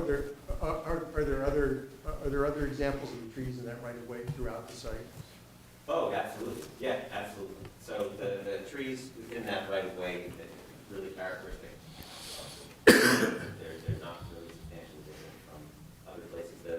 The old field, so this lot, that obviously has the youngest trees. There's some older forest up here in the upland. We're going to be bouncing around on that. I point at the laser point. So there are trees that are equivalent in terms of the riverbanks and the older trees they're saying where the outfall structures. There's quite a few similar trees just north of that. A lot of which are actually covered for feet, but similar size to a poplar bigger. I have a question. Yeah. So last year in November, after the August 24 Land Use Board hearing, and as a result of the request of the residents that were there and the people that gave public comments, myself, Scott, our township engineer Marty, Mr. Gravelin, and two of their surveyors, we went out to the site and we identified large mature trees so that we would be able to, did you see those trees, and do you have any opinion on the ones that were identified? Sure, so there were a number, there were some that were obvious which ones you were paying attention to, some have died. So there's a couple of black oaks in there, larger black oaks that are dead as a result of the fire, unfortunately. On the plus side, fire is part of the ecosystem here. Right. It's part of this Regrowth. ecosystem long there, and people here for thousands of years. And there's regeneration coming up. So there's, I mean, I saw, when I was out there, I saw herbaceous species, which you'd expect in the new opening, and then also new tree species. So there's baby hickories coming up, there's baby oaks coming up, just like one would hope in a functioning system. So in terms of those trees, yeah, I saw there were a couple of white pines that I think were at the beginning that were sort of curved around there. Beauties in the eye of the beholder, I would say they're of ordinary resource value compared particularly to, there's other white oaks, or excuse me, white pines, of similar character elsewhere on the site, really close too. And let's see, there was a bitternut hickory, I believe, or a hickory, a few of them that went around. It's going to be impacted, a significant portion of the critical root radius is going to be impacted regardless of the location of the pipe. So whether or not that pipe was real close to that trunk or far enough away, either way, it's going to, I believe it's going to be enough of an insult to the root zone of that hickory to kill it. So as much as it'd be nice to save those, I don't know that it's going to, that they have exceptional resource value. But also point out that that hickory is, a bunch of those hickories are showing signs of stress, possibly from fire, but there's also bark lesions on them, and I'm not sure what those would qualify. A whole bunch of bark lesions which shows that they're healing, but they're putting out stress branches. And Bernie, in your review of this, is it possible to replant Yes. trees and to bring back ecological function of what's disrupted by the season? Yeah, so this is some of the stuff that's in, if I can go into some of the stuff that was in the report that I prepared. So I worked, previous to my current role at Data Works, I was with the U.S. Forest Service as a research ecologist. And prior to that, I worked for DEP Forest Service for just shy of 10 years, doing decision support and state land management. While there, I got to see the inner workings of DEP, and I'm well aware of some of the internal politics that went on, internal processes for the requirement that there be the tree removal ordinance passed by towns. The ordinance, the model ordinance promulgated by the stormwater folks at DEP uses a linear measurement of diameter. And the idea is that, okay, the bigger the tree, the more ecosystem services it has. It would have been worthwhile for that portion of DEP to include forestry expertise, because the cross-sectional area of a tree is two-dimensional, not one-dimensional. So a tree that's twice the diameter is not supposed to be cross-sectional area. So in forestry, we use base layers, cross-sectional area of a tree at 4.5 feet, to get at most of its, a lot of attributes. All the models that are built around the stormwater, the benefits of trees, iTree, a suite of tools, all of that is based off of converted diameter to cross-sectional area measurement. All the research papers, it has to do with cross-sectional area, base area. So if we're interested in stormwater mitigation, we're interested in replacing lost ecosystem services, things to replace is the cross-sectional area, not linear, not the width of the tree. The stormwater ordinance that DEP put out, if you plot it out across where the x-axis, the horizontal axis is tree diameter, and the y is your proportion of basal area that's being replaced, they specify 1.5-inch caliber trees as replacement. You actually get it should be in figure 60 on the report, this sort of sawtooth function, where as your tree gets bigger, you're actually replacing less of your ecosystem services because of how the formula that DEP used, that DEP stormwater folks, not Forest Service, used to come up with their replacement standards. I happen to think that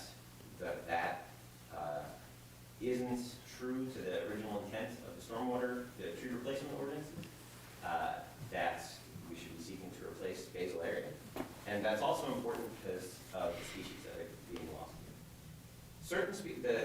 stormwater ordinance says for replacement, you have to have 1.5-inch trees.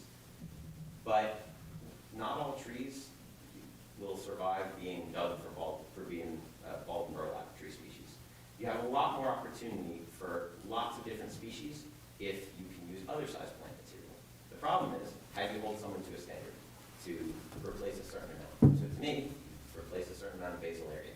So instead of replacing, 3 trees for a large, 3 little trees for a large tree, you have to demonstrate that we're replacing a certain amount for a certain amount of cross-sectional area is going to be replaced. And I think that you should actually have an increasing amount to incentivize the conservation of larger trees. So instead of replacing 1% of your lost basal area for a tree replacement, the 12-inch tree, and 1% for a 36-inch tree, no, have it increase, have that proportion increase. And so there's I think it's figure 61, shows a plot of that and the number of trees, or the amount of basal area that needs to be replaced as a function in terms of numbers of trees. I think it would be totally worthwhile to replace a certain amount of basal area. That gives the township more opportunity to have diversity in your plant material. You can choose, for example, hay trees will die if you dig them in bulk burlap. That's why no one plants street trees, or increases street trees. So if you plant them if you use container stock, you can get bigger trees. You can get hickories and other things. And they eventually will reach the same size. So I think one of the things that would be worthwhile is to replace these trees would be have a standard that's different than the tree replacement ordinance that the township has passed, and result in more trees total being replaced.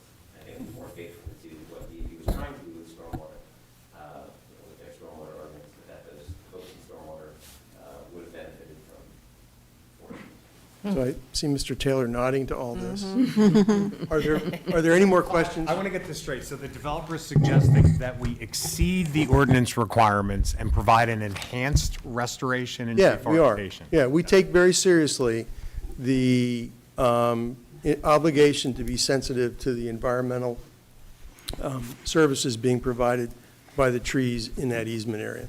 Take it very seriously, and we want to work with Mr. Taylor in his office. We brought you Bernie, right? Right. For his insights, his knowledge, and for his suggestion. And I agree, the nonlinear calculation makes no sense at all. If you want to incentivize the preservation of larger trees, 2 3-inch caliper trees have a much smaller cross-sectional area than 1 6-inch caliper tree, just because pi is. Yes, pi is pi. R squared, Yeah. times, 3.14. So this report that Dr. Isaacson is referencing, is that something that has been made available to the committee or to the JLab? That was submitted to our office. One of the Okay. requirements of the Joint Land Use Board approval was that the applicant coordinate our office to meet the requirements of the township's tree preservation and replacement ordinance, as well as to maximize the preservation of those specimens. So that is being handled as part of the Joint Land Use Board resolution compliance process. I'm sure the Environmental Commission would be super interested in seeing that report. Okay, yeah, actually, we can definitely share that. Yeah. Yep. Bernie, I'm sorry, did you see our tree replacement? Because ours is stronger than the state's mandate. Did you see ours? So I did. You did, okay, good. An extra category, you have an extra category in terms of diameter classes in there, an extra break point from what the state requires. It still has the same 1.5-inch caliper replacements. We certainly didn't talk to you, but we tried to make it, but we did try to, It's hard because Yeah. put pressure on municipalities to approve something, approve fast, and there wasn't necessarily the consultation, the deliberation about what those services are really being replaced. I spent a lot of time looking at that ordinance. okay, good. Thanks. Mr. Taylor has that report. In it is pretty much a cookbook on what Bernie's suggestions are to enhance your ordinance and to take it in the direction he's suggesting that we follow here. So I think that can probably be an evolution of the ordinance, but not too much more. Anything else from us? No. I don't think so. Thank you. Thank you. Thank you Thank very you. much. Very Thank much. you. Yeah, that's impressive. Well, Bernie, we can leave that. We need to leave that here. Evidence. I have a digital too. Yeah, no, I like that. Yeah. John likes paper. It's our easel. John likes paper. Who knew?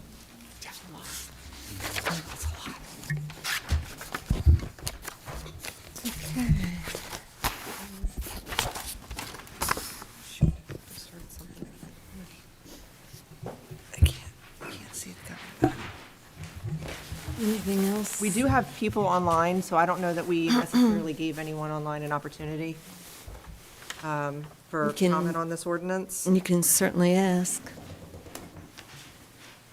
We have 3 people online. If you have any comments on this ordinance, please unmute, introduce yourself, and commence. Nope, All right. thank you.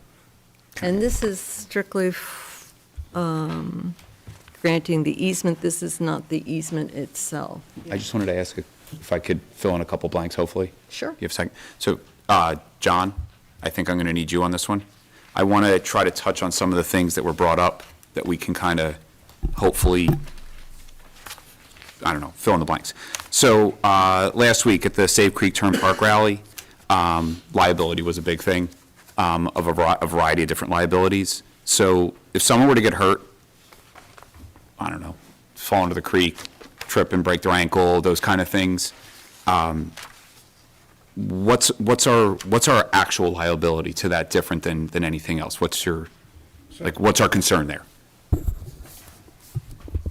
I wrote down some notes when one of the speakers raised that issue, possible exposure to township injury if someone walks over the easement and gets hurt, right? And mentioned improved property versus unimproved property.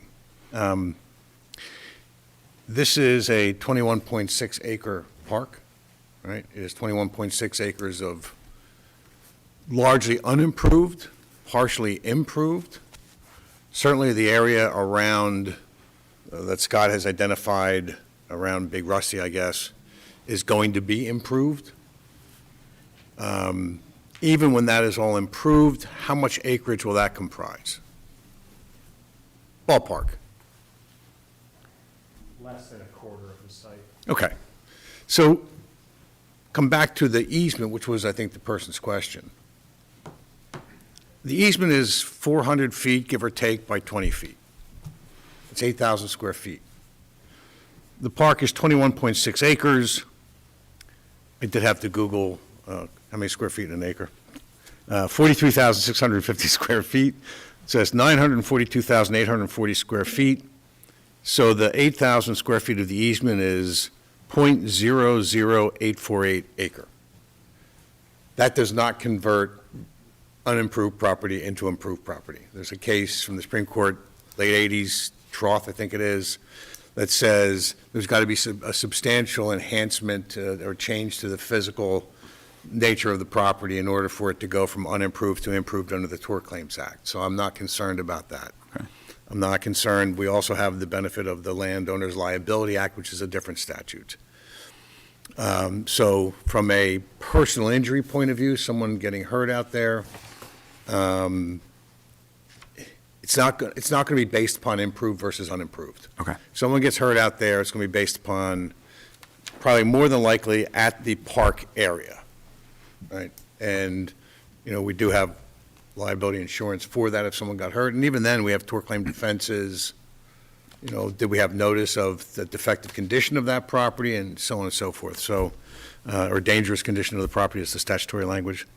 So just in terms of the hypothetical you gave and that the gentleman gave, that does not change it from unimproved immunity to improved liability exposure. Okay.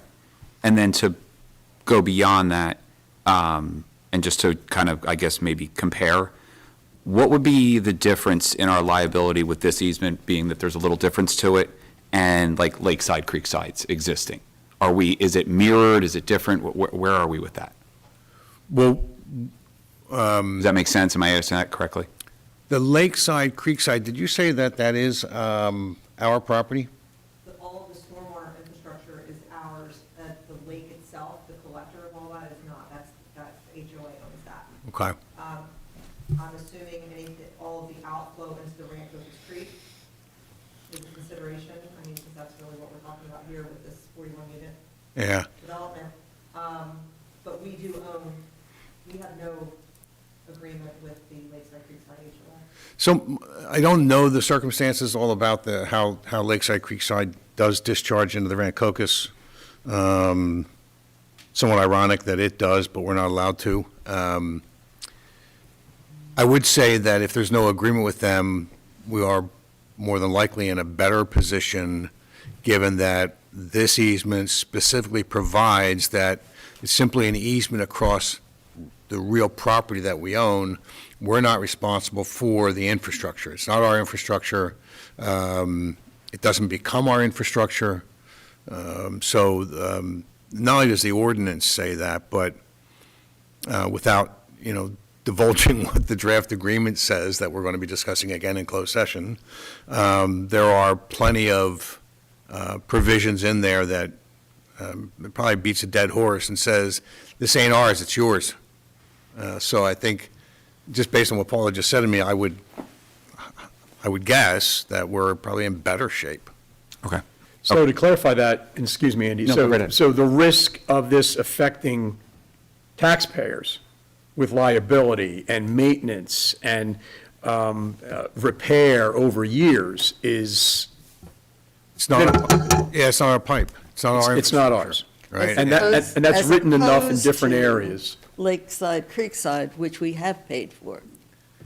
Yeah, I don't know anything about that, but I would guess that if it's on our property and we don't have an agreement, by operation of these new MS4 regulations, it may well become our stormwater infrastructure, which is what we do not want. Correct.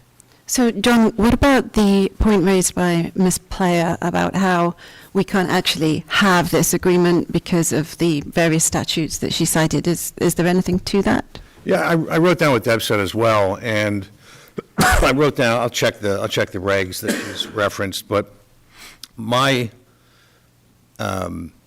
understanding of that Disclosure Act and the examples given, there's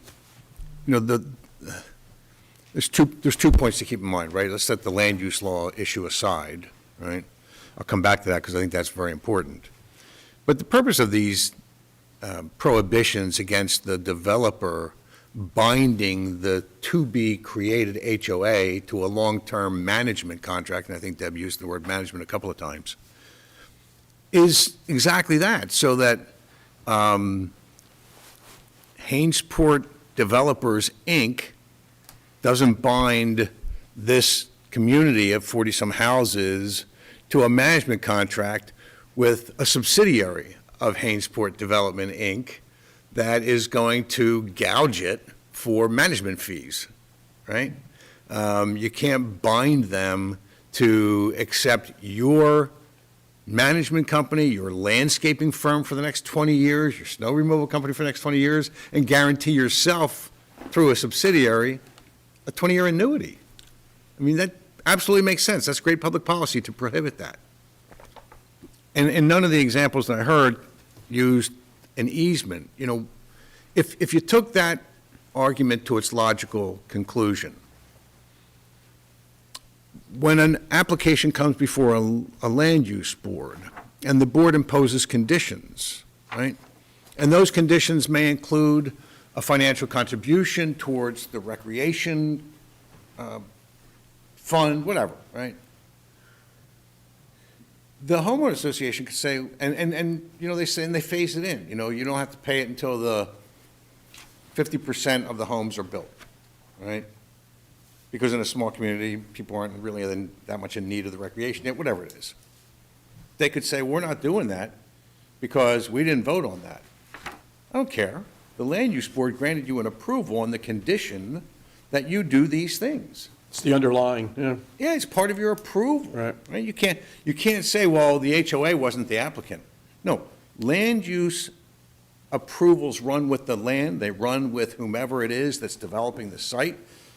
It's not uncommon for the applicant to flip it to another developer who halfway through the project flips it to a third developer and a fourth. The development I live in Evesham, I think there were 5 builders in that whole thing called Ravenscliff, right? I mean, and they're all bound to whatever the approvals were in Mount Laurel and Evesham, right?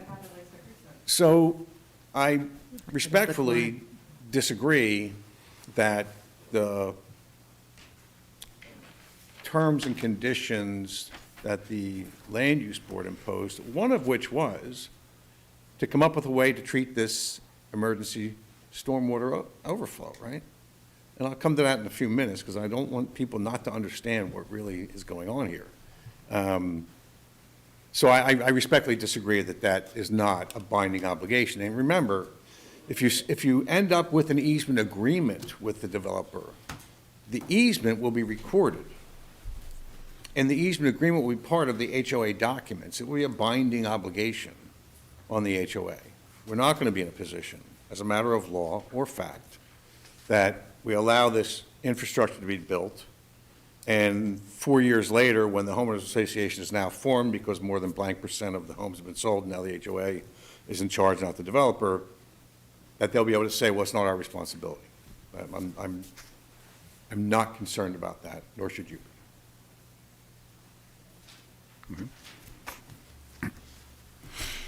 Okay, I'd just like to just clarify a couple things.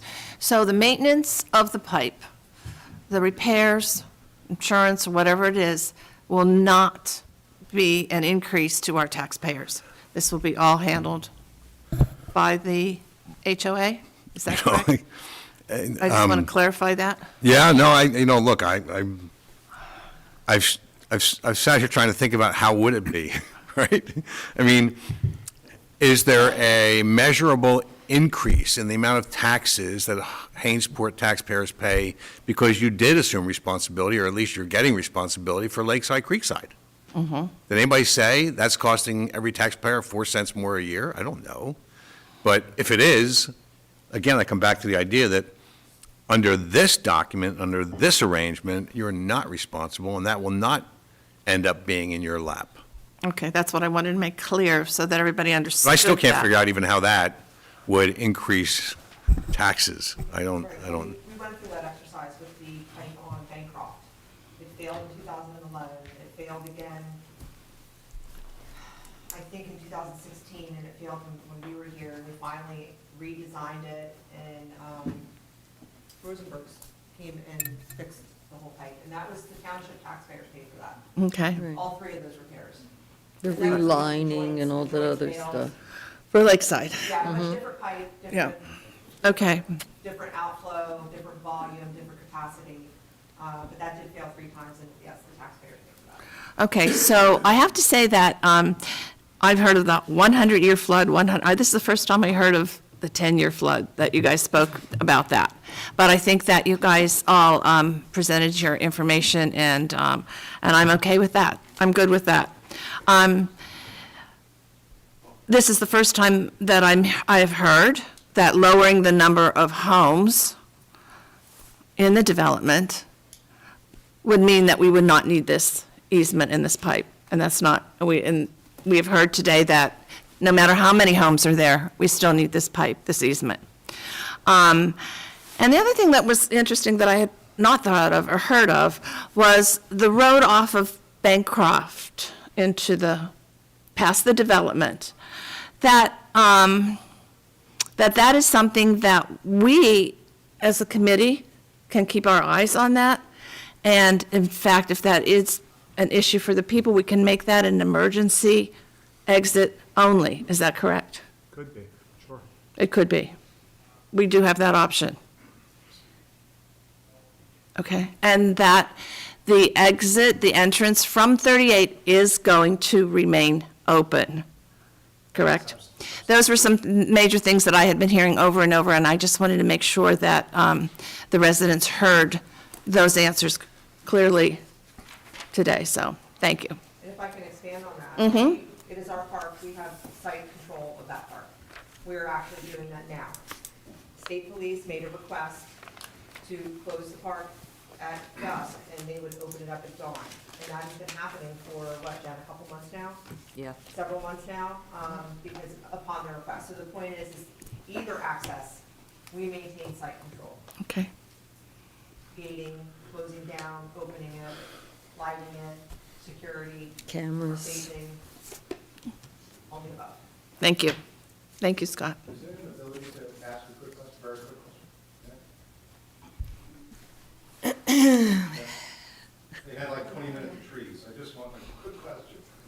Come on up Give it to and him.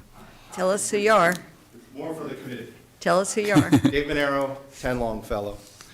With all deference and due respect to the developer's attorney and his obviously affinity for trees, what is the enforcement and accountability mechanism once they've gotten what they want and they've put the easement in, and now they have to put those trees in? Pi r squared notwithstanding. Thank you. Thank you. Who should answer? So we'll address that later. Why don't you continue with your questions? Okay. So we will answer. Okay, Mr. We Levinson. will answer that. What was your name again? I'm sorry. Are we reopening public comment? I didn't close it. Ah. I will now. Bruce Levinson, 2 Fox Court. So with regard to the existing pipe and easement that's currently flowing through Lakeside and Creekside, who owns that and who is responsible for maintaining that? And who is deriving the benefit of that pipe?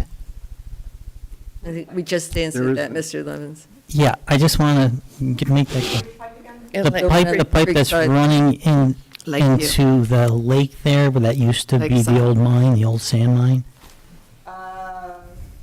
The township. Off of Bancroft, which is like the main collector, that's the township.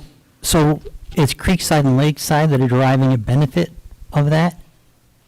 So why is the rest of Hainesport Township paying for their benefit of this drainage pipe going? Why don't they pay for it? Why does Hainesport have to pay for this pipe that they're getting a benefit of? Because I'm paying my taxes, and they're getting the benefit of my taxes, and I'm getting no benefit. Mr. Levinson, that doesn't have anything to do with the ordinance right now. More importantly, with all due respect, I think it's a rhetorical question, right? Go ahead. Okay. I'll sit down now, thank you. Thank you. And I will close public comment. I'd like to make a motion to table this ordinance until January. I think we've heard a lot of new information tonight. I, for one, was really interested in the forestry stuff, but I know our Environmental Commission would like to get their eyes on that report. I'm also concerned about what Deb Plyer said, and I feel that we need to put a little bit more into looking into that. This isn't the kind of decision we should rush into hastily. So what harm does it do to table it until January? I make that motion. Is there a second? There's no second. Okay, therefore, I will Can I answer? ask, Yeah, I would say don't forget. we want to answer I some? think there's a couple of things. Sure, let's do that. So the issue of enforcement will come up. First of all, there's going to be a compliance review, as Scott mentioned earlier. Right. And then there is a performance bond posted for whatever the improvements are, including the tree replacement.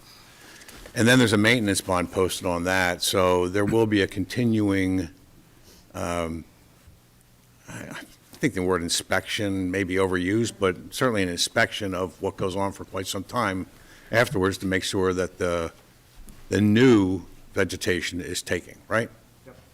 So our office is charged with that responsibility. We will be inspecting the tree clearing, the tree preservation, Right. the street trees, the buffer trees, any of the other plantings that are required by the Joint Land Use Board approvals and the township ordinances to be planted on the site. We'll make sure that they are planted in accordance with the approved plans, township ordinances, and common horticultural practices before any COs are issued or bonds released, as mentioned by Mr.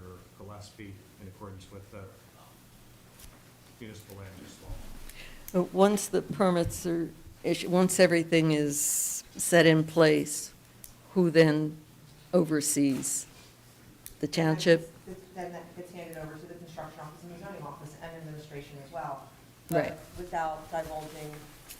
Right, you can reasonably expect that there will be requirements in any agreement that you might enter into that call for continuing Oversight. obligations on the part of the developer and subsequently the HOA to provide reports to the township and evidence of videotape, for example, of the pipe and so on and so forth. So I think there are safeguards that you will probably require.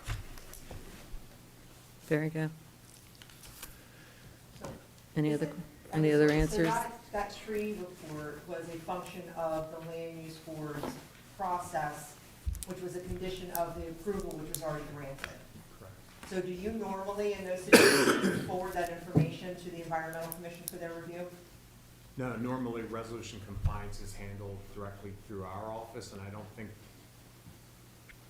that's part of the typical distribution for a project. Right. So there's They make- nothing more to be approved, it's just a condition Right. for you, which you've been directed by the board as its planner and its professional, Yeah.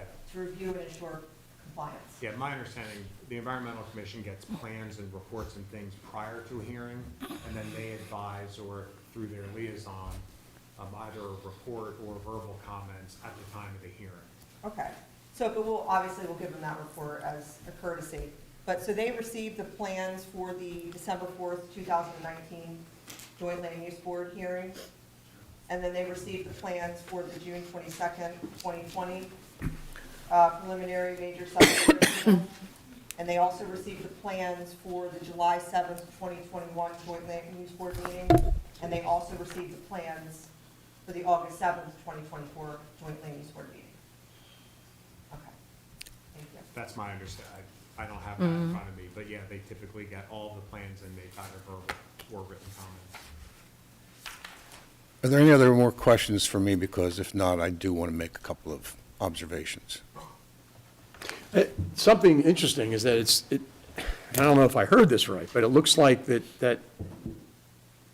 the HOA is responsible for this, completely responsible for this easement and this storm pipe, completely. Eventually, it will be. And it's worked out over years, and we have a And number of, retention pond. we have a number of things with it.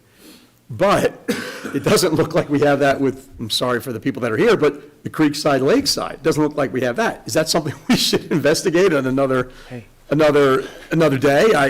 don't know enough about it Okay, to answer all that right, question. just- It may be that horse is out of the barn, I don't know. It sounds like something that, to Mr. Latz. That water's out of the basin? The water's out of the basin, run out of the basin, yeah. So where does that go? And it seems like that's just free flowing into the Rancocas, which obviously would concern a lot of the people here based on some of these comments, and myself, as I'm concerned at that as well. So, I don't know, maybe that's something we look at another time. The plans. Thank you. And minutes from those meetings to see it. I believe it's, once it hits a certain elevation, it does discharge into the Rancocas. Okay. That was one of my things to do this week. Okay. I did not get to. I could find the old minutes, I could find the engineer's report. Yeah, and I know it's not specific to this, but that's, To you know, understand the actual Right. outflow of that structure into the Rancocas. I mean, don't think we can ignore that now. Right, We've it's heard the this same now. Outflow infrastructure as well. Right, okay, all right, thank you. And it is not uncommon, 25, 35, 45 years ago, that when a development was approved, the basin lot and the basin and the stormwater infrastructure would all be dedicated to the town, and the town would mow the basin forever and maintain that Right, infrastructure. okay. But over the last few decades, the towns have realized the negative implications on the residents of the community to shoulder the burden of those new residents of the community. So fewer and fewer basins and stormwater management systems, and the pipe itself has been taken on as the responsibility Right. of the municipality. And it's good sense, yeah. Thank you. So just a couple of observations. First, this, and I've read a lot of the stuff that's been floating around, and the concern about the access road, Scott made it real clear. That was part of an approval granted years ago, right? Has nothing to do with this stormwater discharge infrastructure. The only reason it is tied to the easement now is because after the Joint Land Use Board made its decision, Scott looked at it, and Paula looked at it, and the committee looked at it and said, if we're going to have that access road that is approved as part of the plan some time ago, why don't we get the developer as part of the easement agreement to stub in the utility lines, right? So that we're not paying for that, to create access to the park for utilities. The matter was litigated in the fall of 2021 over, I think there was a recitation about the original stormwater was going to go into Lakeside, Creekside, and they said, you don't have an easement to do that, you don't have a right to do that, and they pressed it, and they were right. I remember that. They were right. And so the developer at the time realized that they didn't have the right to do that, and so, they reached a settlement, and the settlement was, right? Let's go back to the access road. Other than the issues related to the discharge of stormwater on the plaintiff's property, all of the approvals and waivers granted by the Joint Land Use Board to the applicants in the resolution remain in full force and effect, subject to any conditions contained therein. The Homeowners Association agreed to that, right? So to now say the access road is a problem, you had a chance to raise that issue back then. The other thing is the developer did not want to come back to the Joint Land Use Board. And the township said, whoa, if there's changes to the plan, you're going back to the Joint Land Use Board. This is not an administrative change. So when someone says absence of transparency, it was the township that required them to come back to the Joint Land Use Board. There were 3 resolutions adopted by this governing body in public in July of 2022, July of 2023, and April of 2024, authorizing go to the DEP, go to the Joint Land Use Board, right, to pursue this potential infrastructure. The idea of going across our property to discharge into the creek was not the township's idea. This blaming the township committee, why are you doing this? They're doing it because the Homeowners Association came up with the idea in October of 2021, and over the next couple of months worked it out with the developer, and the developer approached the township in late January, early February, and said, can we do this, right? And so it was drawn on there, was it 400 feet south of the park proper? Not interfering with the park at all. No need to save the park. The park's fine, right? The HOA signed a document that says the applicants agree to re-engineer the stormwater discharge plans to address a storm event exceeding the 100-year storm via an easement to be negotiated between the applicants and the township and or to be retained on the applicant's property, subject to the review of all designs and engineering by the township and JLUB professionals, and subject to any generally applicable bonding and maintenance obligation. So it goes back to the JLUB. The JLUB takes the testimony, hears the evidence, and decides in its resolution that this is the better way to do it. Right? That's what the resolution concluded, that the proposal to go across municipal property is the better way to ensure the proper emergency discharge of the stormwater to the creek. Wasn't the township's idea. The idea that the township hasn't been transparent, we've had public hearings. We've had the Joint Land Use Board hearing. We've had resolutions adopted in public on the agenda in advance, so that the public could see what we're going to talk about, that we lack due process. This is a legislative proceeding. I'd invite someone to tell me where the due process is that's been violated in a legislative proceeding. This is a policy decision that arose from a settlement agreement between the township, the developer, the Homeowners Association, and the Joint Land Use Board, brought to the township by them. If it was fine with them, and it didn't impact the park in any negative fashion, and we're going to get benefits from it, the Township Committee decided in 2022, yeah, fine, that's fine by us, right? But it wasn't the committee that initiated this discussion. It wasn't the committee's idea. It came from the Homeowners Association and the developer, and they signed an agreement agreeing to it. I don't know if people knew that. Thank you, John. That's what's before you this evening, and the ordinance itself is conditioned upon entering into an agreement. If you never enter into an agreement, they don't have an easement, right? So all these other safeguards we're talking about, and that we will continue to talk about in executive session, because we're under negotiations and it is not a public record, are there to protect the public, right?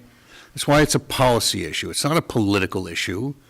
You shouldn't be threatened with next year's election if you choose to abide by an agreement that you and the association entered into with the developer.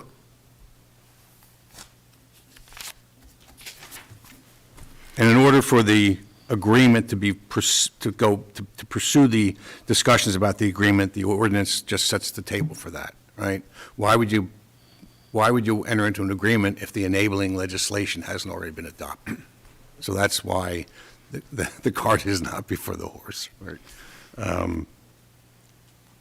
And again, the ordinance is abundantly clear, as is the agreement that you will sign. It is not our infrastructure, it is not our responsibility, and this ordinance does not take effect and can't be recorded, because these have to be recorded, until there's an agreement. And the agreement becomes part of the homeowners association documents. So there'll be no confusion by whatever homeowners association is created. It is their responsibility. No one's going to be able to say, oh, we didn't know. It'll be in the master documents. It'll be in the homeowners association documents. Any questions? No, I just would like to thank you for making that comment about being threatened with an election, because that was going to be my next comment, that I took offense to that. Because the residents in this town are very, very important to us. And I work so hard on so many different levels, so many different activities, so many different meetings, so many different organizations to serve the people in this town. And it's, when you sit up here, these decisions are very hard. They're not easy to make. And we're not making them, oh, well, you know, it's because we got money or this. That is very offensive to us, because we have worked very hard. This has been going on for years. And as elected officials sworn in to take our responsibilities seriously, when there is a settlement handed down by the court and agreed to, we have to abide by that and respect that. We're not revolutionaries here. So for the last 6 or 7 or 8 years, how long this has been going on, it has been the details that have been so highly scrutinized. How can we save the trees? How can we protect the development? How can we protect the traffic coming in? How can we stop all the nonsense going on at the park at nighttime? All that stuff needed to be hammered out. And that's why it takes long. It has nothing to do with the election or after an election or the timing of this. It was until everything was in place that we could move forward with this. So I do not like to be threatened about not winning an election, because in my heart, I am always going to pray about a decision, and I'm always going to follow the professionals, and I will take into account what the people have to say. That's why I was so concerned about having all these issues answered. It was very, very important to me that everybody had their answers to their questions. And that's the best I can do. And I'm going to continue to serve that way. It's the best any of us could do. If I could just add one more comment. Surely. Digress a little bit. I think that it's important that we don't allow the narrative of this matter to be hijacked into a new conversation, and I think that there have been attempts at that. Correct. I want to kind of rewind a little bit and talk about the genesis of this park and what happened. So a committee person had heard that the Kleiner family was approached by a rock crushing facility to buy that property. What Correct. was it, sorry? A rock crushing facility. Rock crushing. Yes. That's how it all began. Right, because remember, it was originally zoned highway commercial, and it was also Lot 9 zoned for seniors. It's actually, per the planner's report, Reagan Design Group, that I believe Ms. Playa and Mrs. Ullin referenced at the last meeting, and also Mr. Kane in his distributions from last year in the last meeting, there were only certain experts that were hand-selected from that 3-page planner's letter. But if I can expound on some of those other things and cover that wasn't discussed. That Lot 9 that was zoned seniors could actually have yielded 23 more homes. So Mr. Diamanis could have actually bought that and had an even larger than a 41-unit development. And there's also still that highway commercial component, or the rock crushing facility that could have been there. But the governing body at that time heard that. That particular committee person strongly recommended the governing body look at it and buy it to save that potential use from the residents of the Lakeside, Creekside community. And of course, on social media, things were swirling, oh, that person's personally benefiting from it. He wasn't. I actually sat down and wrote that check. I've never written a check for that amount of money, and it was very nerve-wracking. But that is absolutely untrue. Another example of how you can say anything that you want, you can create. So luckily, the people of Hainesport are very smart. Hainesport people know what's real and what's not. They understand what's propaganda. They understand what's omitted information, what's a campaign, a rally, you know, the buzzwords. It's clickbait. But you could say anything you want, and you can hijack a narrative and create a new conversation. And that's what's happening today. That's what's happening in our world. And we don't know what's real and what's not. And people really, you know, there's a study that people really only read the headlines and maybe 2 sentences, and they've already made a decision. So in strategy, you really focus on that headline and you focus on those first 2 sentences. But I am committed to ensuring that we recapture the story, we say what the truth is, and we confront and address any of this stuff that's been going on. In that letter from Mr. Reagan, he stated that a higher density development may have seemed warranted since it's in an isolated parcel with very little impact on neighbors. He further stated that a more intense development would be imperceptible from a land use perspective if one were not to look at the environmentally unique resource this parcel represents. So he even acknowledged that that is an absolute real possibility and a real use. The 2017 governing body, including Mayor Gilmore, approved the acquisition of this property to prevent highway commercial and high-density housing from this location. So they actively chose to preserve this land for its park use. So this notion that it's now moving towards, you know, destruction of the park, it's 400 feet away from the park. Save the park, it's nonsensical. So again, as the administrator, you know, I'm committed to addressing these conversations. And I have to say, Mr. Kane was the only one that I know that reached out and asked questions. I'm always available, my door's open. I literally sit and eat lunch with my door open so that I can be accessible to the residents and to the staff. My phone's there, my email's there. I didn't receive any questions or concerns. I didn't get an invite, nor did, I believe, any of our elected officials to the Save the Park rally. Yep. You know, Where's that held? it was, in our community center. So I just feel, you know, yes, we're held to a higher standard as government. We need to be transparent, and we've demonstrated that. I feel like it should be reciprocated. It shouldn't be selective. Everybody should be invited to the table, and we've done that. We've demonstrated that. There's been 4 land use meetings. There's been numerous resolutions passed. There's been, you know, and there have been a lot of people who've come up and spoke on this, but it's important that we address the things that haven't been said, and some of the things that have been said. So, thank you. Thank you. Okay. So with, I believe, everything being said, I put forth ordinance 2025-16 for a motion and a second. Do I have that motion? So moved. Second? Mrs. Doherty? Yes. Mr. Montgomery? Yes. Mrs. Evans? No. Mr. Dick? Yes. Mayor Gilmore? Yes. Consent resolutions. Resolutions, we have 3. I need a motion and a second, please. So moved? Second. Mr. Montgomery? Yes. Mrs. Evans? Yes. Mr. Dick? Yes. Mrs. Doherty? Yes. Mayor Gilmore? Yes. Resolution 2025-167-12, recognizing the mayor's appointment of a Class 4 alternate number 4 member to the Joint Land Use Board. I need a motion and a second. Can I make an observation about this one before we vote on it? This vacancy has existed for at least 6 months, I think, maybe longer, 8, possibly 10. It just seems very interesting to me that it's being filled in the December meeting before Mayor Gilmore gives up her mayorship. Now, I don't know that if people in the audience are aware, but appointing to the JLOB is a mayoral prerogative, and so this is basically the last opportunity that Mayor Gilmore would have to put somebody on the JLOB when that vacancy has existed for a long time. And this is not an objection to the individual, and I will not be voting against the resolution. I'm just drawing people's attention yet again to a timing issue which the governing body continues, or the other members of the governing body continue to pretend does not exist. Thank you. Well, be I running out of time or not, I need a motion and a second. So moved. Second.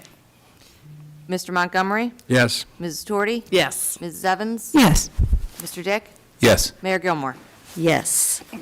Resolution 2025-168-12, opposing New Jersey Senate Bill number 4736. I need a motion and a second. So moved. Second. Mr. Montgomery? Absolutely, yes. Mr. Dick? Yes. Mrs. Evans? Yes. Mrs. Torty? Yes. Mayor Gilmore? Yes. Resolution 2025-169-12, awarding a contract for engineering services for the Municipal Park Trail Lighting Project. I need a motion and a second. Motion. Second. Mrs. Evans? Yes. Mr. Dick? Yeah. Mr. Montgomery? Yes. Mrs. Torty? Yes. Mayor Gilmore? Yes. Resolution 2025-170-12, awarding a contract for municipal solid waste collection. Motion. Second. Mr. Dick? Yes. Mrs. Evans? Yes. Mr. Montgomery? Yes. Mrs. Torty? Yes. Mayor Gilmore? Hallelujah, yes. Yeah, good job, Paul. Thank you. Yeah. Approval of a business license. I need a motion and a second. So moved. Second. Mr. Montgomery? Yes. Mr. Dick? Yeah. Mrs. Evans? Yes. Mrs. Torty? Yes. Mayor Gilmore? Yes. We're now open for comments from the public. Comments are limited to 5 minutes. And just so you know, we do have 2 people still online. Okay. Ms. Ply?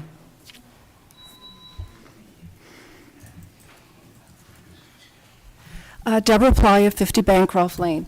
I just wanted to make sure everybody realizes that our neighborhood is not called Creekside. Everybody's been referring to it as Creekside. yeah. It's Creek View, number one. And number two, I need to clarify what Mr. Gillespie had described during the litigation that went on between Creek View and the homeowners association, the township, and the developer.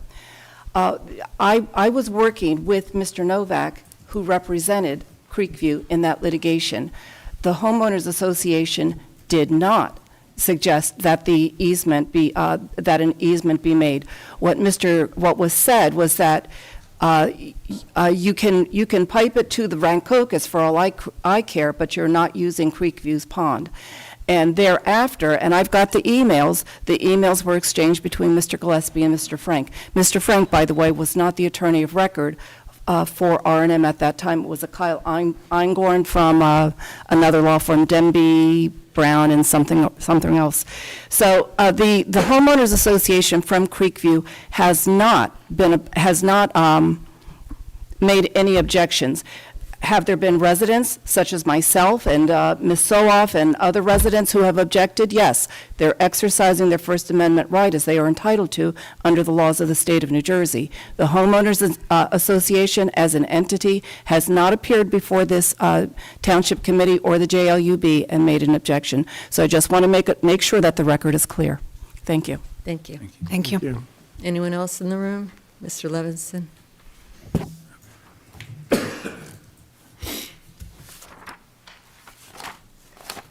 Bruce Levinson to Fox Court. First, I want to say that I'm not running for election next November, and I'm not trying to elevate myself for a win by reading someone else's words. I'm here today to bring to light the lack of self-control and unethical behavior exhibited by Ms. Anna Evans. My statements are with regard to the pipe easement for the 55-plus development proposed for the property behind the Pandora Diner. As a former committee person, I know there is an expectation from the public or a potential builder of impartiality when issues are brought to the committee. A public hearing of all facts before a decision is made is a demonstration of fairness to all interested parties. Sending out a notice specifically to those areas concerned with the easement, informing them of what is on the agenda before the township publishes the agenda, and telling residents how you will vote pre-meeting is a violation of a committee person's responsibility and undermines due process. I also find it extremely ironic that all of this is done just before the potential election of you, Ms. Evans, an obvious political calculation, political pleading at its best, and as you said, I'm drawing attention to a tiny issue. I'm just warning Ms. Evans that if a decision maker has already publicly committed to a vote before a committee meeting, the hearing is no longer fair.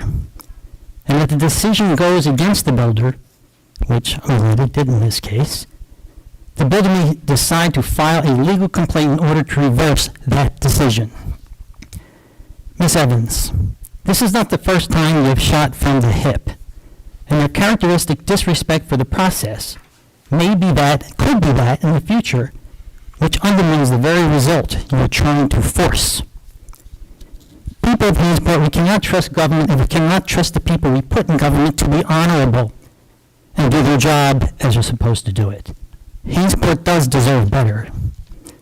Question to John. John, with regard to the release of an agenda, are we allowed to have access to that agenda before the agenda is made public? And then if we're not allowed or not supposed to, my question is, where did Mrs. Evans get that agenda from, or the information regarding the agenda, that she put it out into the public through some sort of notice? I would like an answer on that tonight. I will be guided by the Township Committee if I'm going to answer the question. Okay, very good. Thank you. Thanks, you. Bruce. Anyone else in the room? Yes, ma'am.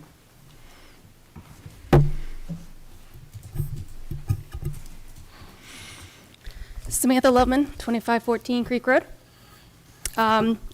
As far as information, we get the agenda in advance, but the ordinance, every time I come, the only time I get to see the actual information is when I come in person, which is 5 minutes before the meeting for me to review everything. So there's no time for residents to gain information except in the moment. And you can't expect every resident to be perfect with their information.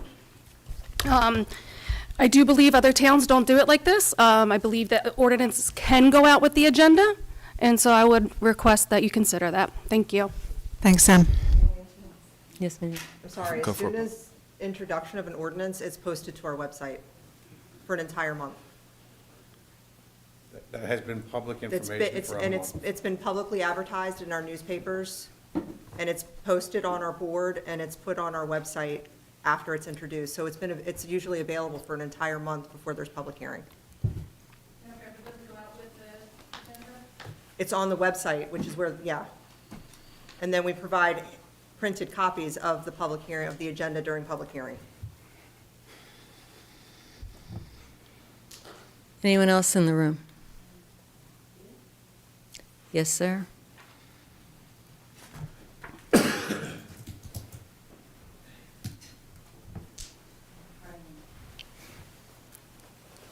Bob Mode, 202 Lumberton Road, Hainesport. I want to personally thank Karen and thank Ken for their remarks. I understand your feelings, and perhaps I spoke from the heat of the moment. You do not deserve my disrespect, and you have my respect and hopefully my friendship. We've gotten along before, and I'd like to continue to do that. I meant no personal disrespect. The fact that these decisions and everything do have political ramifications is what I meant to say. If I said it poorly, then that's on me. That's all. Thank you. Thank you. Thanks, Bob. Thank you, but you Thank you. did mean to disrespect me. Thank you.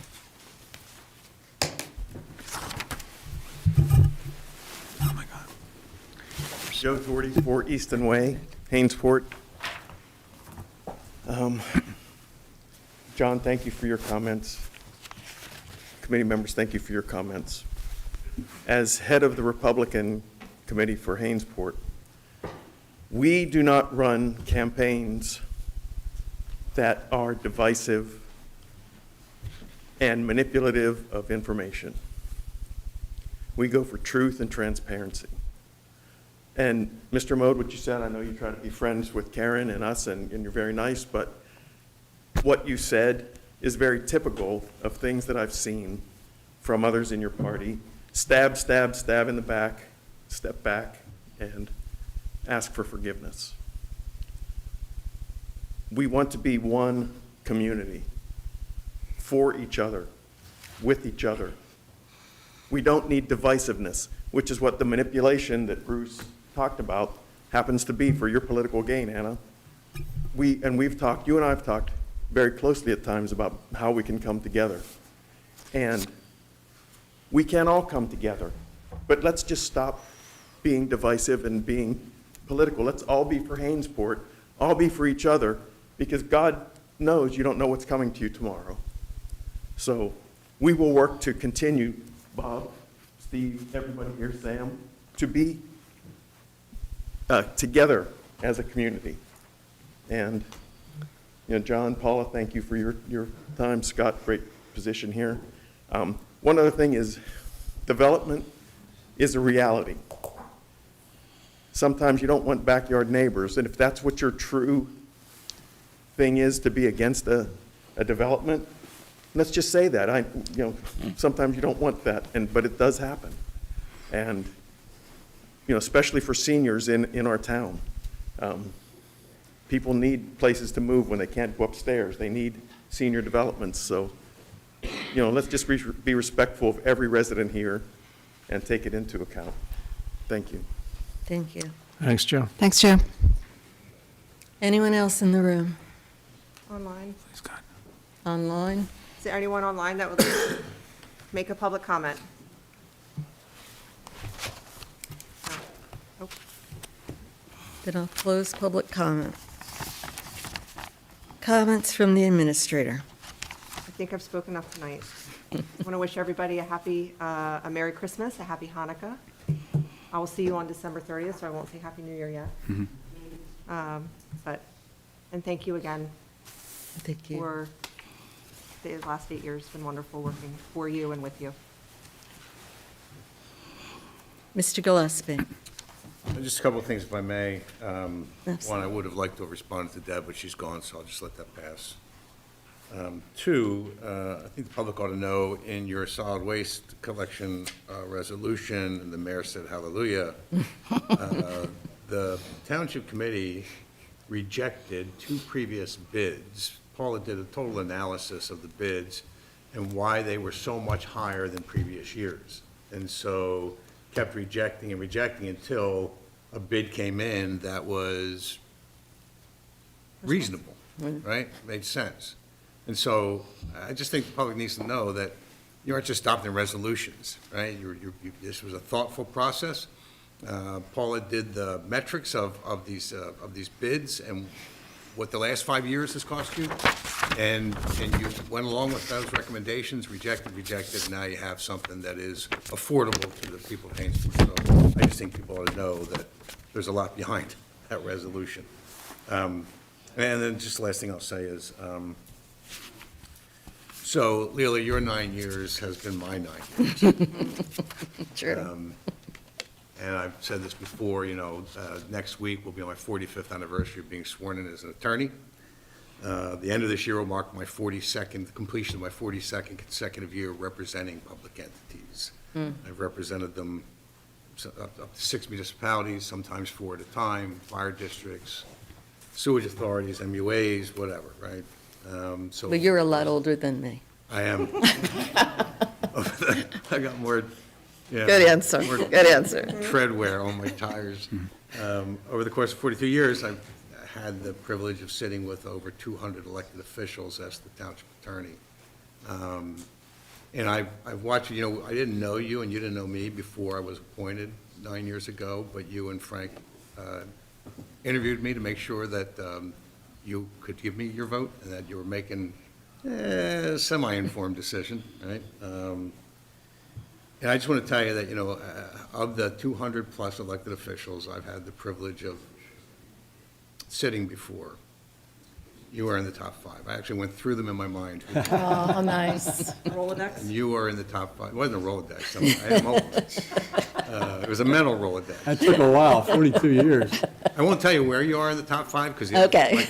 I won't push. But I've just always been impressed, and I mentioned it earlier, by your application of policy over politics, by your integrity, by your ethical compass. It is and has been for the 9 years I've watched you, unerring. It is always pointed north. I have enormous respect for that.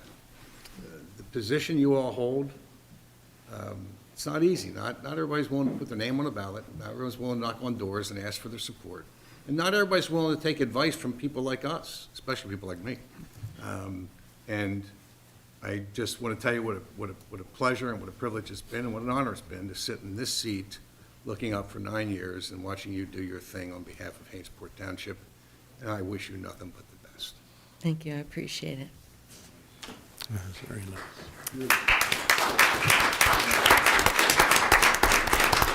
All right, comments from the committee.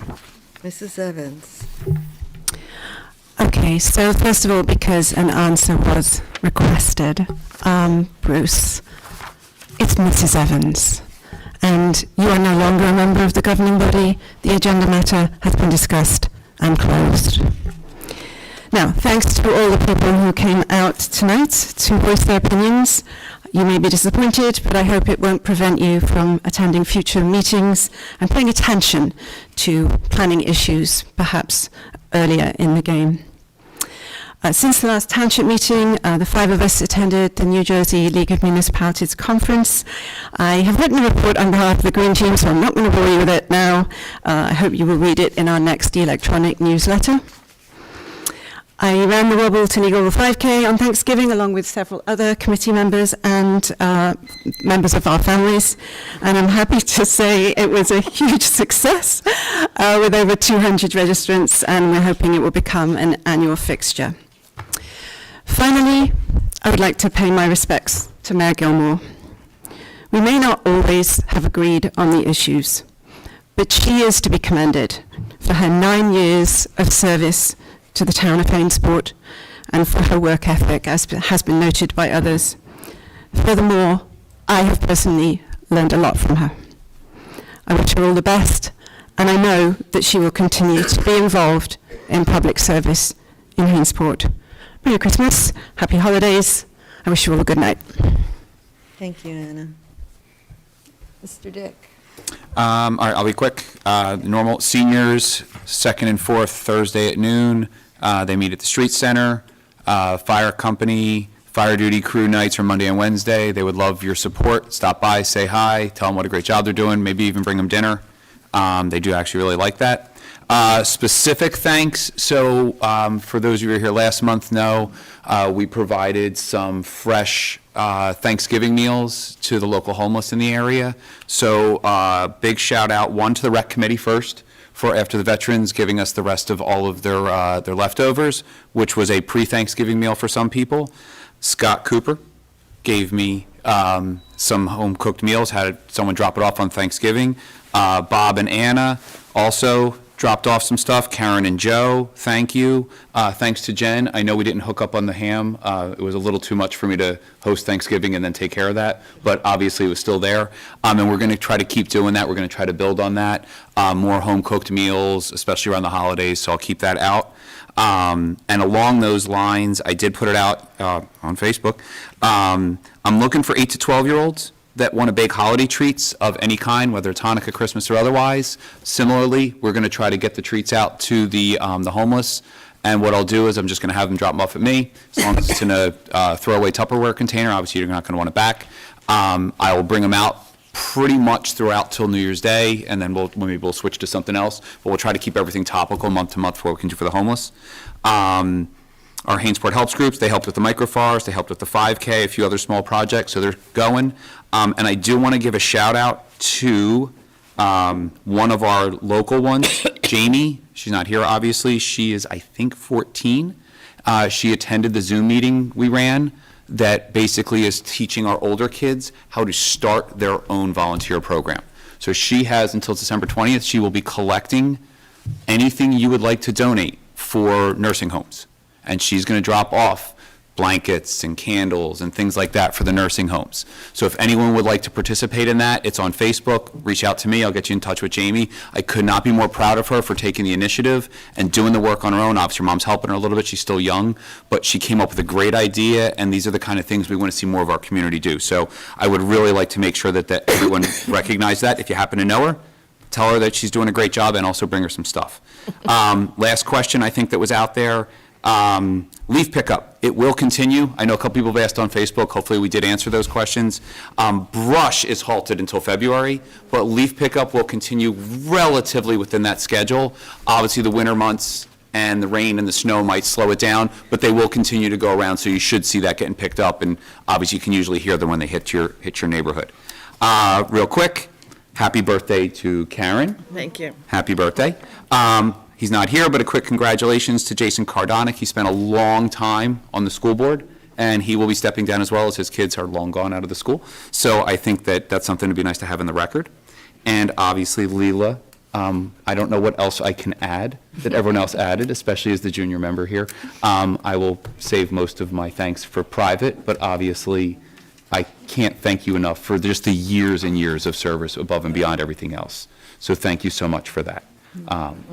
And lastly, I would like to thank everyone here for participating. Even if it gets contentious, hopefully we can keep it, at least at a slow simmer. But that is what makes our community great, is that people do want to come out and they do want to discuss and they do want to debate. And hopefully afterwards they can shake hands. So thank you for that as well. And that's me. Okay, thank you. Mr. Montgomery.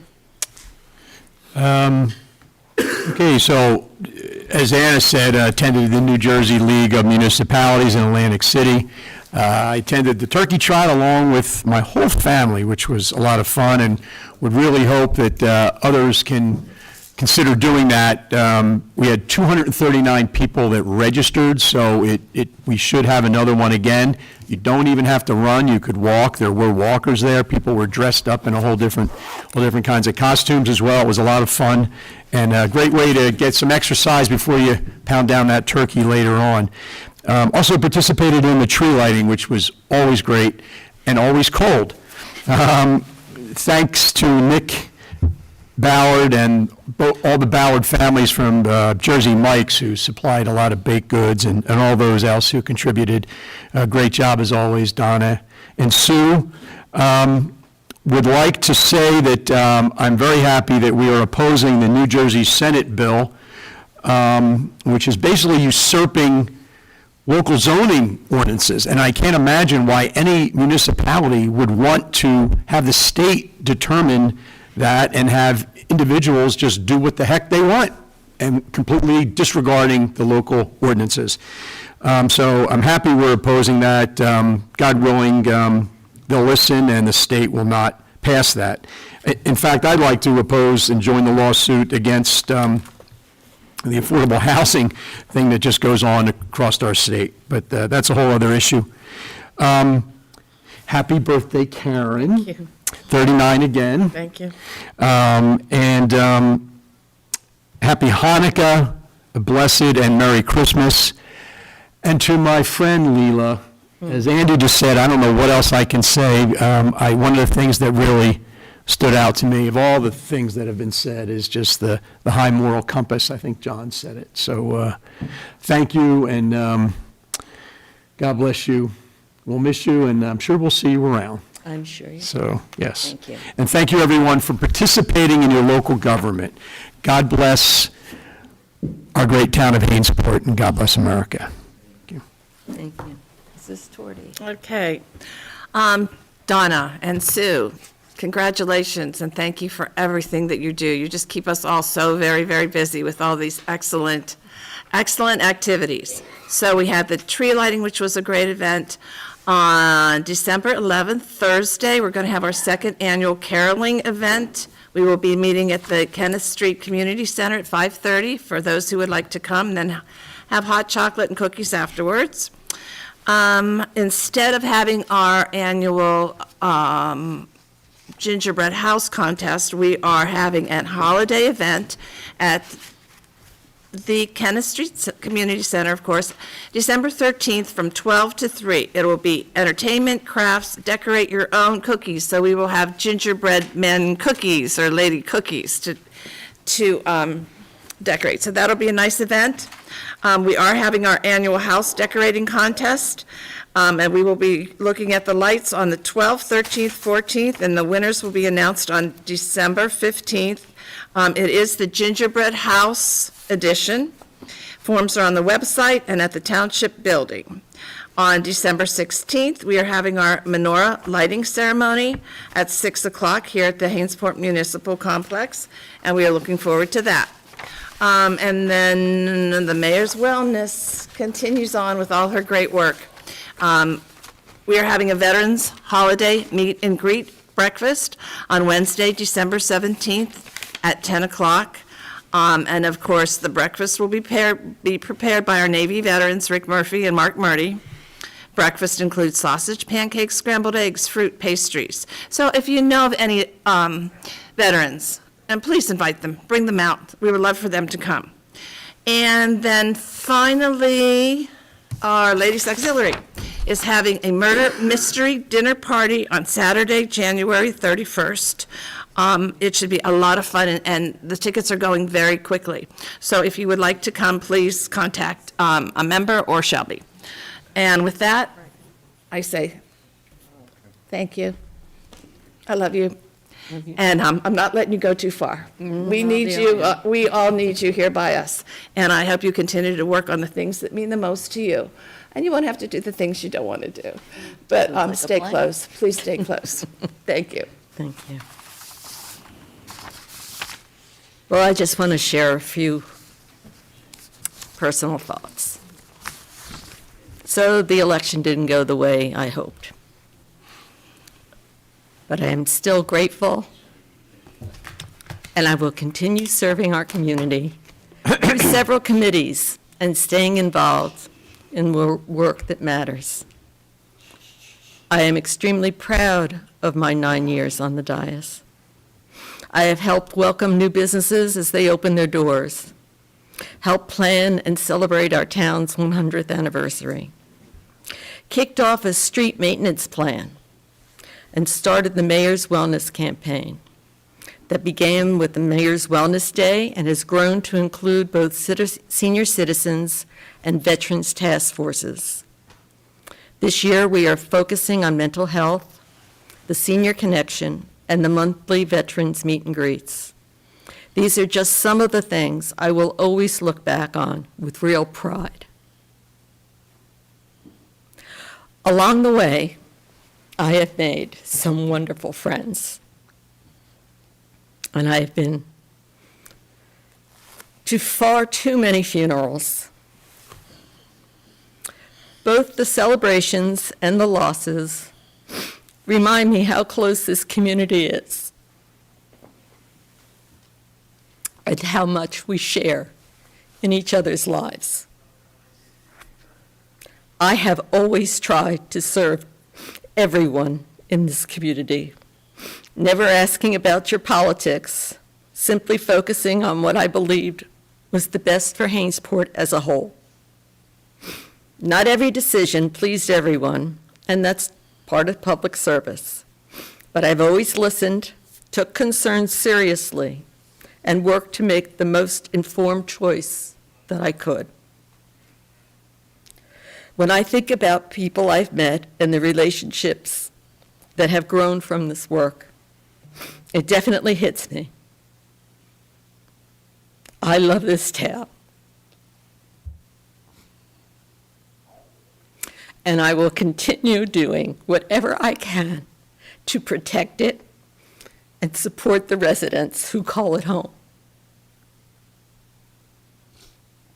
I want to congratulate Jen once again on her accomplishments. I wanted to wish everybody a happy Hanukkah and Christmas. Scott, you promised that park would be open before I'm a little disappointed. Got a couple of weeks. For this term. Paula and John, without your guidance, I've always depended on you, both. And I'm not ashamed of it, and I'm quite proud of it. And I'm quite proud of what I've been able to accomplish in this short period of time. When you get to be my age, 9 years isn't so much. It's a lot to us. Thank you, everyone. Let's pay the bills. I make a motion that we pay the bills. I second that. Mr. Montgomery? Yes. Mrs. Evans? Yes. Mr. Dick? Yeah. Ms. Torty? Yes. Mayor Gilmore? Absolutely. Okay, so I understand we have an executive session. We do, Mayor and Committee, so the first item is potential acquisition of property. Second is attorney-client privilege, essentially the continued discussion about the easement agreement, right, negotiations, my advice to you about that. And then you have a separate session where we will leave and you'll evaluate and talk about Right. what you're going to do in January. All right? Okay, so can I have a motion? Motion. Second? Mr. Dick? Yes. Mr. Montgomery? Yes. All in favor? Aye. We'll take a 5-minute, 5-minute. 10-minute, I think, so just for the record, I think that because this is going to last a little long. as far as items 1 and 2, 45 minutes? Yeah. 45 minutes. Maybe half hour, 45 Half minutes. hour. I'll talk really, really We'll shoot for a half fast. hour. And then can we take a 5-minute break before? Yes, that's what I just asked. We're going to take a 5-minute break. Thank you. Thank you. Good job, thank you. Thank you.